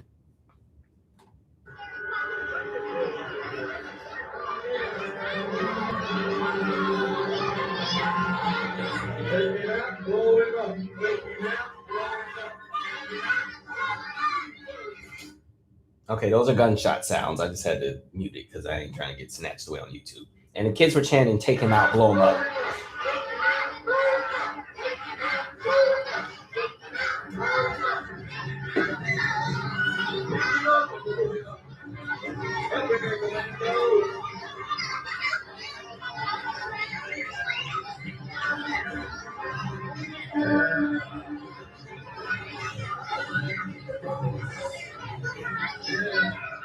All right, I'm gonna stop it there because I think we've seen enough. If you can't tell what's happening here, apparently, now this is a video of a vacation Bible school with the kids. Those people with the guns, those are members of the church. They're supposed to be acting as soldiers. Now, when this video went viral in the backlash, the pastor was saying that they were killing the devil. Like they take them out, blow them up. Can we dig a little deeper here? This is exactly why white children were comfortable going to lynchings back in the day. Because again, a lot of times what we keep seeing in some of these churches are that, especially these like white nationalist kind of adjacent spaces, is that violence is being justified in the name of spirituality, right? And what we keep seeing is this helps to desensitize. Actually, hold on. I want to go back to a certain still that I remember seeing in here. And I want you to, all right, let me share my screen again. So take note of the girl that's holding her ears, right here. See, they're holding their ears because, again, the gunshots from the toy guns were really, really loud. Now, this might be day one of Vacation Bible School. I don't know if this is day 1 or day 2, but just imagine Vacation Bible School is only about a week for most programs. Imagine that if they still did this every single day for those 5 days. Do you think those girls are still going to be covering their ears on day number 4 and 5? No, because they're going to be used to it. So think back to even children who used to be brought to lynchings back in the day. Maybe that first one was traumatizing to witness. That second one was traumatizing to witness the screams and groans of hearing somebody in pain and people being castrated and burned in bodies and all that. It might have been something that used to shake and trigger all of them. But then they would see that their family members were celebrating or were excited and they took pictures for the postcard and they brought snacks and everything. And over time, those children become desensitized to what exactly is happening and what it is that they're witnessing, to the point where it becomes indoctrinated into how they move as young adults and as adults, where they lose empathy, where they no longer see certain groups that are seen as other or different as an extension of them, but more so see them as the enemy, or see them as something that can tolerate pain because they're supposed to be something that is destroyed because they are not of God. And what you're starting to see in a lot of these little white nationalist churches is this exact same energy. And so think back to that girl or those girls who were covering their ears. I guarantee you, if they were doing this, take them out, blow them up every day, by the time they got to the last day of Vacation Bible School, they probably the loudest take them out, blow them up kids and want to help shoot as well. And to me, it's weird. It's desensitizing. This is real left field. It's almost like, okay, remember on the Maury show when they'd have the person that had like a really, really just stupid phobia, like, I'm afraid of toilet paper. I'm afraid of toilet paper. Oh my God. Right? And then Maury's like, oh my God, let's bring out the toilet paper. And then out of nowhere, you got somebody walking in who's like wrapped in toilet paper and coming to the person. And then the person in the crowd is just running backstage, and they get backstage and there's like another toilet paper zombie waiting for them in the hallway. And so they do all that. The person is traumatized and freaking out. And then by the time the episode ends, the people aren't scared of the toilet tissue no more because they've been exposed to so much toilet tissue and they were throwing the toilet tissue rolls at them and everything else like that there's nowhere to go. And eventually they're like, okay, I'm okay, Mari. I can touch it now, right? I see that as the same thing as what's happening like when you send in all them kids to go watch people get lynched. And honestly, to me, this isn't any different than what Turning Point USA is doing with adults, where again, throwing a little bit of scripture here and there, and then say all the horrible, racist, evil things that you're gonna do, and talk about gun violence and killing people, and women need to be in the kitchen and shut up, or they should be slapped in the face, and this, that, and the third, and black people are criminals, and all that other crap. But throw in a little bit of Jesus in there, and you'll have salvation. And yes to white nationalism. To me, it is exactly the same thing, because what the hell kind of Vacation Bible School is this, right? You have the kids literally chanting, what is it? I forgot what they're saying. Shake them out, blow them up. How did we get here? What, you tell me what part of the Bible had AR-15s in it, please. Because I know when I went to Vacation Bible School, and I've been to a black one, because I always grew up in a black church. I went to that one. That was normally kind of like the aunties. They just have us in there watching a movie. We get a little snack, a Capri Sun, go play in the backyard of the church or in the parking lot. And then summer or Vacation Bible School is over. You learn a verse or two. You got to recite it, and you go home with a snack. That was that one. And then I told this story on my podcast before. I think it's the Black Kid at Summer Camp episode when I was the only black kid at this summer camp in Germany when we lived in Europe. But I talked about being in Vacation Bible School as well. And when we moved to Italy and lived on a military base, there was only one church on the base, or at least one church building. Because again, we were stationed at Caserma, Italy, in Vicenza, in northern Italy, and it's not a really big base. And they had one church building. And what would happen is multiple churches shared the building. So on Sundays, I don't know, I think the Protestants had church at 9, the Catholics came in at 10. There were some other ones in between, maybe Methodist. The black service, they put all the black denominations in one service. So that was AME, Baptist, Kojic, Pentecostal, Church of God, Church of Christ, like all of them thrown together in one denomination. So that church was hell. Everybody was fighting about everything all the time. But and then I remember they had like the Spanish Heritage Catholic service that was right after ours, because our service we had the longest service. Our service was from 1 to 4, and we said that little thing on the thing that used to say, what was the order of service may change due to the move of the Spirit. Then the Spirit was always moving. And so we never got out by 4. It'd be like 4:45. And then the Spanish Heritage Church, they waiting like, can these Negroes come up? They ready to get to their stuff too. But anyway, I say all that to say, so when it came to Vacation Bible School, because there were so many churches and only one church, they decided make all the churches have one big joint Vacation Bible School. And so I remember my mom had asked me, did I want to go? I said, no, I don't want to. Because listen, I'll be honest. At this point, I was like 10. I cussed at this point. I had discovered porn. like vacation. But then I heard all my friends were going to be going. So I was like, okay, yeah, well, I guess so, because I thought I was so cool at that time, right? And so I get to Vacation Bible School, and then none of my friends went. So I was the only, again, this is another one where there was like 2 black kids and everybody else was white. And so this was like the whitest of white Vacation Bible Schools I've ever been to. And I told this in the podcast. I don't remember the name of the lady, but in the podcast, I just call her Miss Sunshine. Every day, we all would start off in the main sanctuary, and Miss Sunshine would come out with her guitar, and she'd always have these really cheesy songs. Like one was like, all around the world, kids are praying. Dun, dun, dun, dun, dun, dun, dun, dun, dun, dun. Children, lift your voice. I'm forgetting the words. And something, hear our prayer, oh God, all around the world. And I remember being in there like, because again, I'm a black child in the 90s. Kirk Franklin done dropped Stump, right? I'm listening to Stump.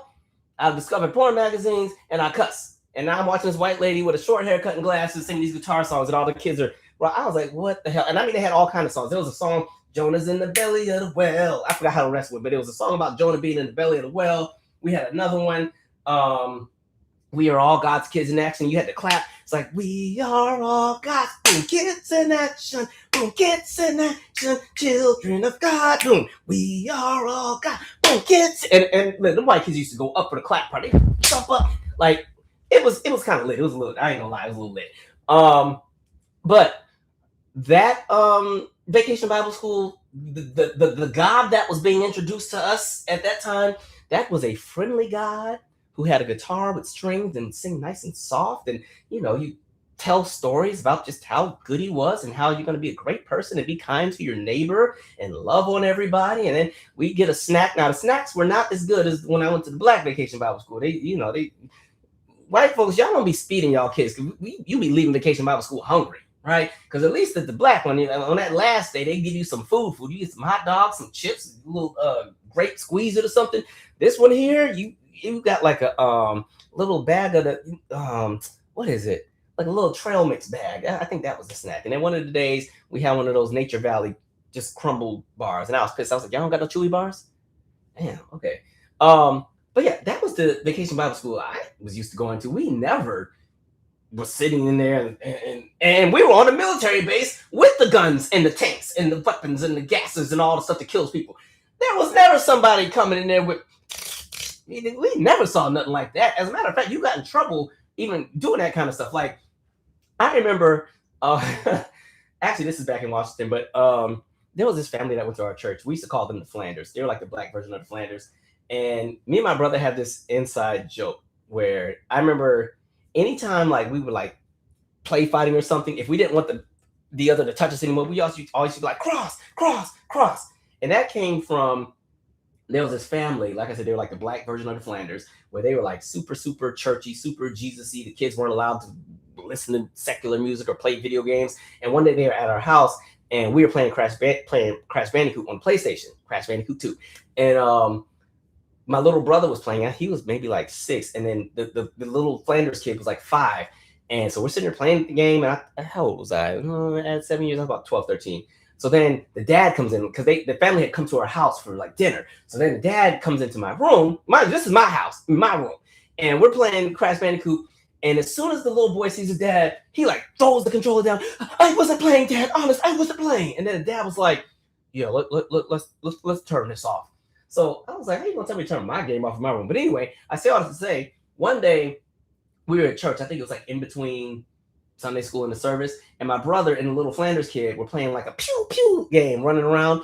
And then the Flanders mama came in and was like, we do not do guns in the church. The only weapons that you will shoot in the church will be from the cross, because the cross is what your protection is. You can do that. So then out of nowhere, my brother and the kid are running around like, cross, cross, cross. So it just became like an inside joke. But yeah, that was my childhood, y'all. That's why I'm a little cuckoo now, because this was life. But again, I say all that to say, there was never AR-15, shoot 'em up, burn 'em up things in a Vacation Bible School when I was a kid. I don't know what that is, but again, I feel like to me that's some indoctrination weird stuff. None of that is spiritual anything. And I'd be mad as hell if I sent my children something like that. And when I asked them what happened or what they did, they come and tell me, oh, we killed somebody. What? Very weird. I don't know. Everybody tripping, man. What a time. All right, let me read some comments. That's all my stories. So we can top it up for a little bit before I call it a night. But yes, what the F? I said, y'all got a lot going here. Them kids are supposed to be in there with a snack and singing a song and maybe watching, like, I guess VeggieTales ain't a thing no more, but watching something that's fun and whimsical. All right? Jeez Louise.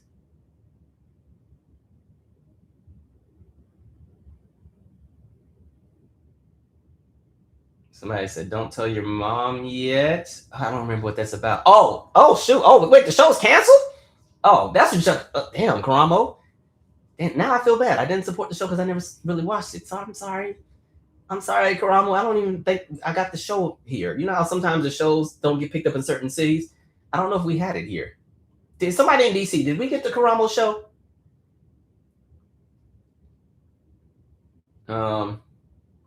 Yes, Ms. Cruz, and speak on it. Dems think very short term, Republicans strategize for the long term. Exactly. Look how long they have been waiting to gut affirmative action.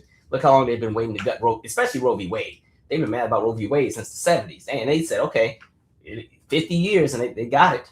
Got exactly what they wanted. Sometimes you got to be in it for the long haul.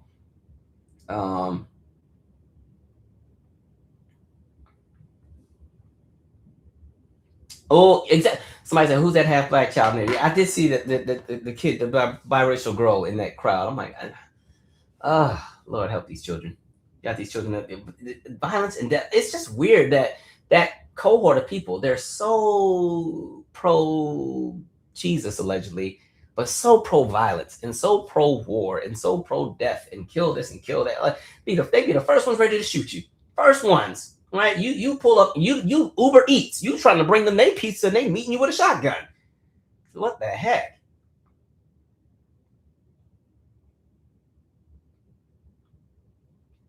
Ooh, good question. So who's grooming who? Exactly, because y'all spend so much time worried about the trans community, and then this is the real nonsense. This is what's really corrupting children, right?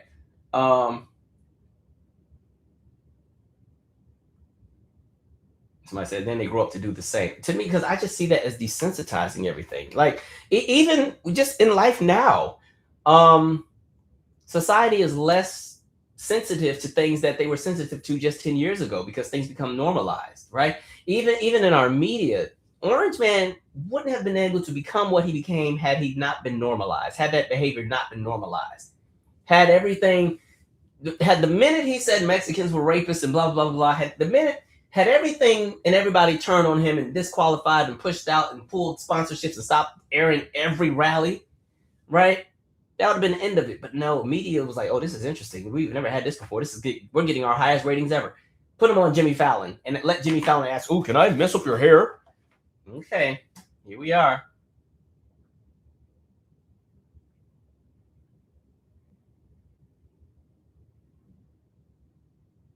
My poison ivy said, this is why I tell people to stop showing them our trauma of black bodies. These are the same people who used to get the body parts of lynched people as memoir. Yeah, I mean, they would make leather out of our skin.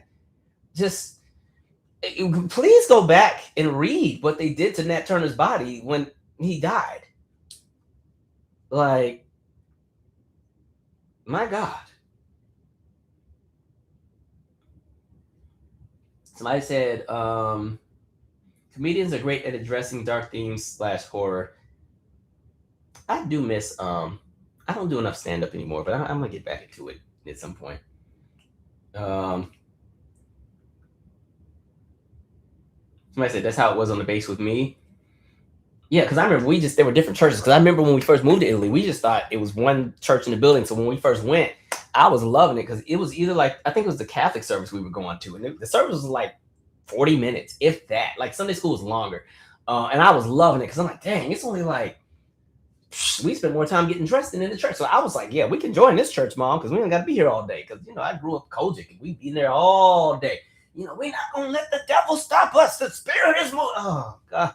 We're hungry. And I used to be mad if it was a Sunday and we had 3 services, because then I knew I was gonna miss The Simpsons, because The Simpsons came on at 8. And I'm like, dang, man. And that's back when there was no DVR and on demand. If you missed an episode, that's it. You will never see it again. That was it. You never saw it again unless it was some kind of rerun, or maybe it's in syndication. Because I remember TLC on All That. Like, I remember TLC was on the first 2 episodes of All That. Like, the very first episode, they performed What About Your Friends? And I remember the following week, they performed Creep. But we had to go to Bible study, and I threw a fit because I did not want to miss it. And then everybody at school was talking about it the next day. Because, again, I live in a small town. We ain't had nothing to do but watch TV all day. And I just now saw that Creep performance on YouTube maybe a few years ago. Like, yeah, back in the day, if you missed it, that was it. And then, you got TiVo and stuff in the 2000s. Or if you recorded it on the VHS, like you do the double tape or something. Let's see. Look, Christine doing Father Abraham. See, that's what we did at it's a black church thing. You got the right arm, left arm, right foot, left foot. Wait, right arm, right foot, left foot. What's next? Head up, head down, turn around, sit down. I think that's how it was. Yeah. Good times, good times.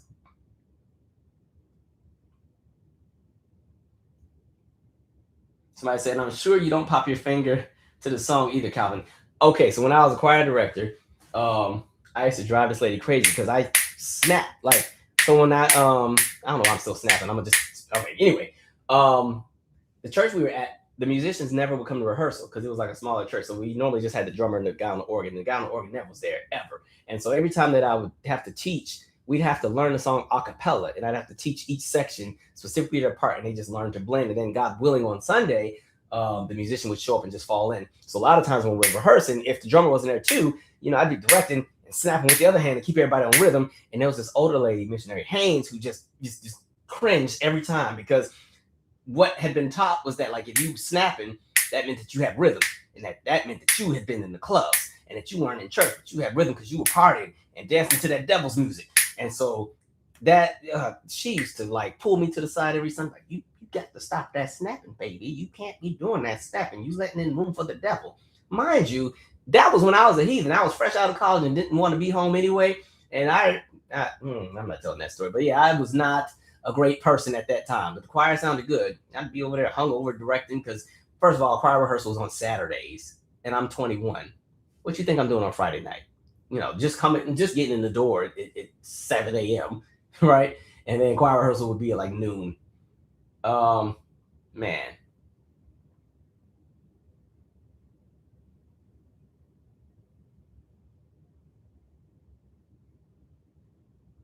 I said, Calvin, these are the people that do crazy religious cults. Can't expect much from them. And just the fact that the pastor was like, oh, well, they were killing the devil. Okay. Okay. That's all I can say. Like, weird. Somebody said, yeah, I remember they would cut to see his rallies every single time, especially the first time he ran. Yeah, like every news network would pan to whatever rally Orange Man had. And it was because he was saying so much stuff that was out of pocket that had never been said on these stages before, that it made for great TV by people who were into that. And so it helped to normalize the offensive things that he said, to the point where now he can say, there's nothing he can say that he's going to get backlash for. Even to the point where he can say, I don't care about housing this. I don't care about that. Who cares? It's not my issue. Who's the guy that died? And he was like, I'm glad he's dead. Right? There's nothing he can say at this point that's going to offend anybody, because it's just normalized. They're like, oh, that's just Trump. That's just how he moves. And so I blame a lot of that on media. How far have you gotten on the People's Fave series? Wait, is that the Handmaid's Tale you are talking about? I haven't started it yet. I'm still trying to finish the morning show.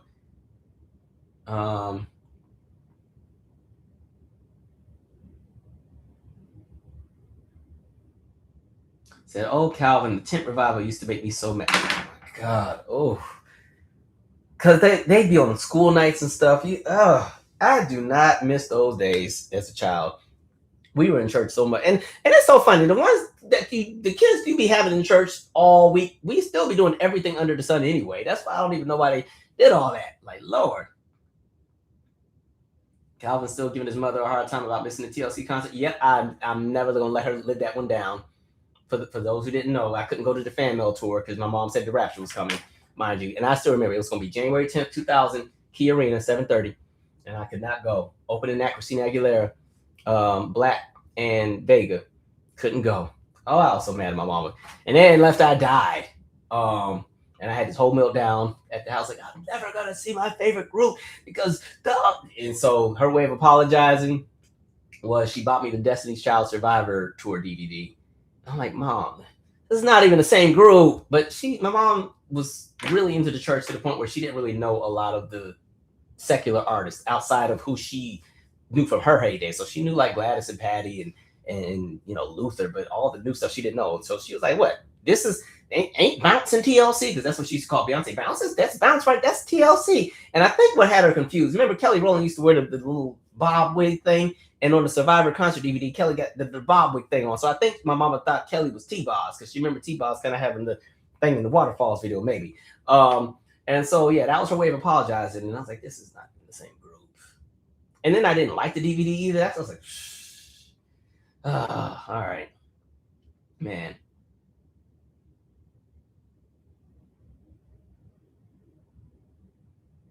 Somebody said, speaking of TLC, I do want to see their stage show in DC. Yeah, they do got the thing at Arena Stage. I think it runs through August, I think. Somebody said, yeah, they don't even care that he's falling asleep. Nope. Orange Man could be at a whole meeting in his office with all the people standing around him. He'd just be in the chair like this, and they'd just be talking around him. And I'm like, how did we get here? Right? What? My goodness. Somebody said cross. Yeah, crazy. Somebody said musically inclined people always seem to snap. It was always that. And when I was working with them kids, if I couldn't yell because we were in public or something, that way I would real quick. I used to because I had a loud snap. Man. Oh, I love this question, Ann. I have a question for you about DC politics. Are you more hopeful about DC politics now that Janice Lewis George is the Democratic mayoral candidate? Yes, she was my vote. And I'm looking forward to what's on the table. I just think DC needed something new, right? I think Bowser had her good moments and some moments that were a bit more questionable. But Bowser, it was 12 years. I think outside of, oh Lord, I'm getting man's name wrong. Oh, Jesus, help me. 4 terms. My God, Marion Barry.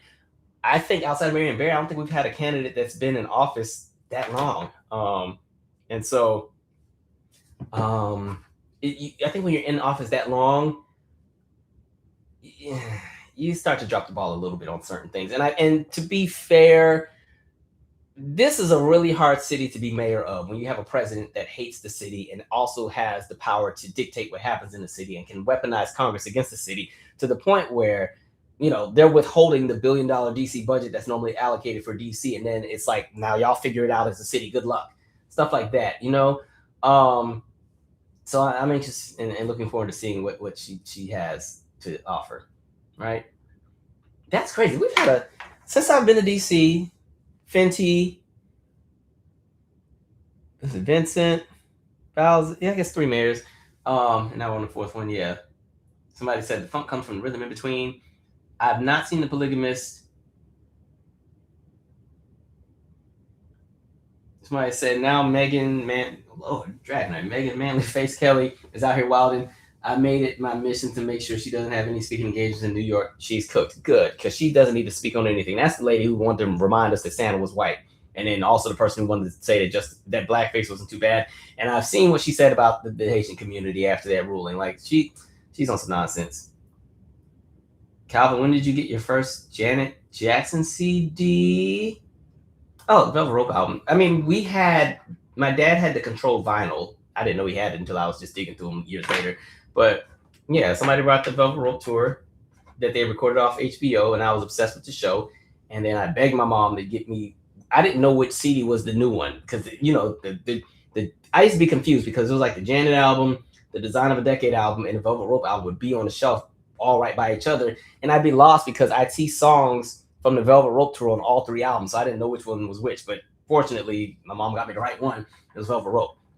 And then after that, I think I bought the Rhythm Nation album in like middle school, and then All for You, and then all the and somehow I just started getting them all over time. Yeah. Somebody say he hates Chicago. We fight for every federal dime we should get automatically. So welcome to the club, DC.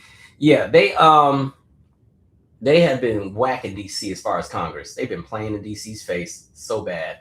Um, but to me, DC is a very resilient city, especially the people of the city.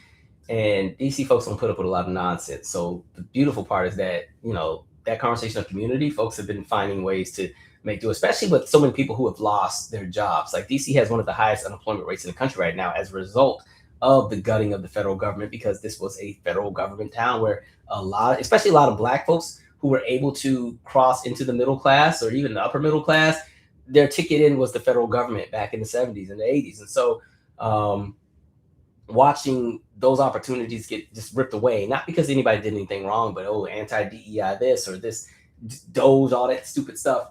Watching people come together and try to rebuild, and not even rebuild to what was, but rebuild to what's next and how we'll sustain. Let's see. Somebody said, right, your dad had all the albums. My man, I have to show you guys a picture one day. Actually, do I have? Oh no, it's on a different laptop. One of these days I'll have to share and show. Like, my dad had crates of records, crates of cassettes, crates of CDs, and he gave it all to me, like when I was in middle school. And then of course I was buying my own albums too. So it's like most of my collection is at my mom's house though. Like I told you, after the UPS story, when I finally come and get those things, I will pick them up and drive them to wherever I live myself. UPS, FedEx, USPS. Nobody's touching anything else and mailing nothing like that to me ever again, as far as what's important. All right, we need to wind down. I'm gonna do 2 more minutes, then I gotta get off because I need to go to bed. Typical Republicans sabotage the city by their policy and then blame the Black Democratic mayor for their failure, which is so crazy because they do that all the time. Like, they will go after all the cities. Like, I think it's killing them, especially when they want to talk about Baltimore so bad. But Baltimore is doing really well right now, and it's killing them because they don't have a lot to grab on. Like, crime is down and everything. And like, there's all these new developments. They're redoing the stuff at the harbor and all. It's killing them that they can't find anything to kind of like talk about. The same thing they do with Chicago. Like, I always encourage people to travel, because if you're only getting your narratives from what's being put out there, people would think that Chicago, you get off the plane and get shot at. And it's like, no, every city has its areas for growth. But like, a lot of these places are beautiful places, great people, great food, great culture, great. I was just talking to my writing partner, just even a conversation of like regional traditions and stuff like that, even language. What I love, because she's from Houston, there's so many cool things I've never known about until I met her. And I love that I would have known it unless I met her, right? Where there's some things going on in Houston that are still specifically for Houston. I love that for them. Don't let these people take y'all culture. All right, Houston. What up, Tiffany? Hey, that's my cousin Tiffany, y'all. The real singer in the family. That's the singer, right? Yeah. She's also an actress and Tiffany probably got like 20 movie credits to her name at this point. Tiffany, put your info in there for how people can follow or support what you got going. Tiffany gave me my very first piano lesson. So, yeah. Let's see. Same with New York as well. They are just fear-mongering. It's gotten truly,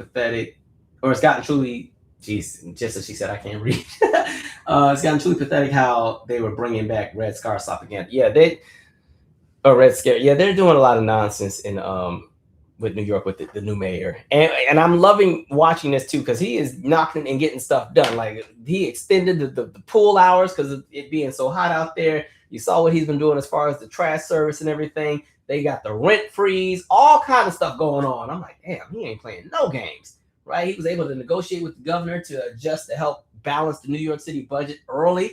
Like, he ain't playing. All right. Let's see. Somebody says, I don't tell people about the good parts of the city. Keep moving, thinking we're the wire. was a documentary and stay out because I still can't get good seats to concerts and the restaurants aren't overcrowded. Or you still can get good seats to concerts. Well, listen, the way the DC folks be coming to Baltimore to save money since it's cheaper to catch the people at your city, I don't know. I'm sure people at CFG are getting tired of us because I be going to Baltimore for every concert. Like anybody who, because most people, if your tour is really selling, that's the flex right there. That's how you can tell if your tour is doing well. If you can sell out DC and Baltimore in like that same window, because these are two cities that are only like 45 minutes apart. You can sell out both, you are killing the game. A lot of times people will do one or the other. That way you can kind of get both metropolitan areas to come to one area and come to your city. But yeah, normally like when somebody comes on tour, if they got a DC and a Baltimore date, I always look at the Baltimore date first because it's always more affordable. Now, the only thing, you might have to fight a little bit sometimes because I know at that Anita Baker show, they were fighting in the 400 section. I don't know what happened because Anita Baker sings about love and I apologize and you bring me joy. But somebody in the crowd was not happy. But to be fair, there's been a few fights at these DC shows I've been to as well. I remember they started fighting during Black Cat at the Rock With You tour, just as the pyrotechnics were going off. I'm like, here we go. But anyway, this has been good. I need to go to bed, y'all. Like I said, book club, you have until the 3rd to put in your selections. All you got to do is go to the community post that I made where I have you'll see the image of the 6 books. Just write down which one you want. You got until the 3rd. I'll announce probably on the weekend or maybe by that Monday at the latest what the book is. The book club will pick up on July 20th. The next Comedically Hardheaded episode comes out on the 14th. And there may be one other really cool announcement, which is kind of like a nationwide thing for me, that I will share once it is confirmed, which is pretty cool. Anyway, that's it. Have a good night. Stay safe, stay sane, mind your business so that you can age well. And I'll see you on the next live or whatever else I put out. See you guys. Good night.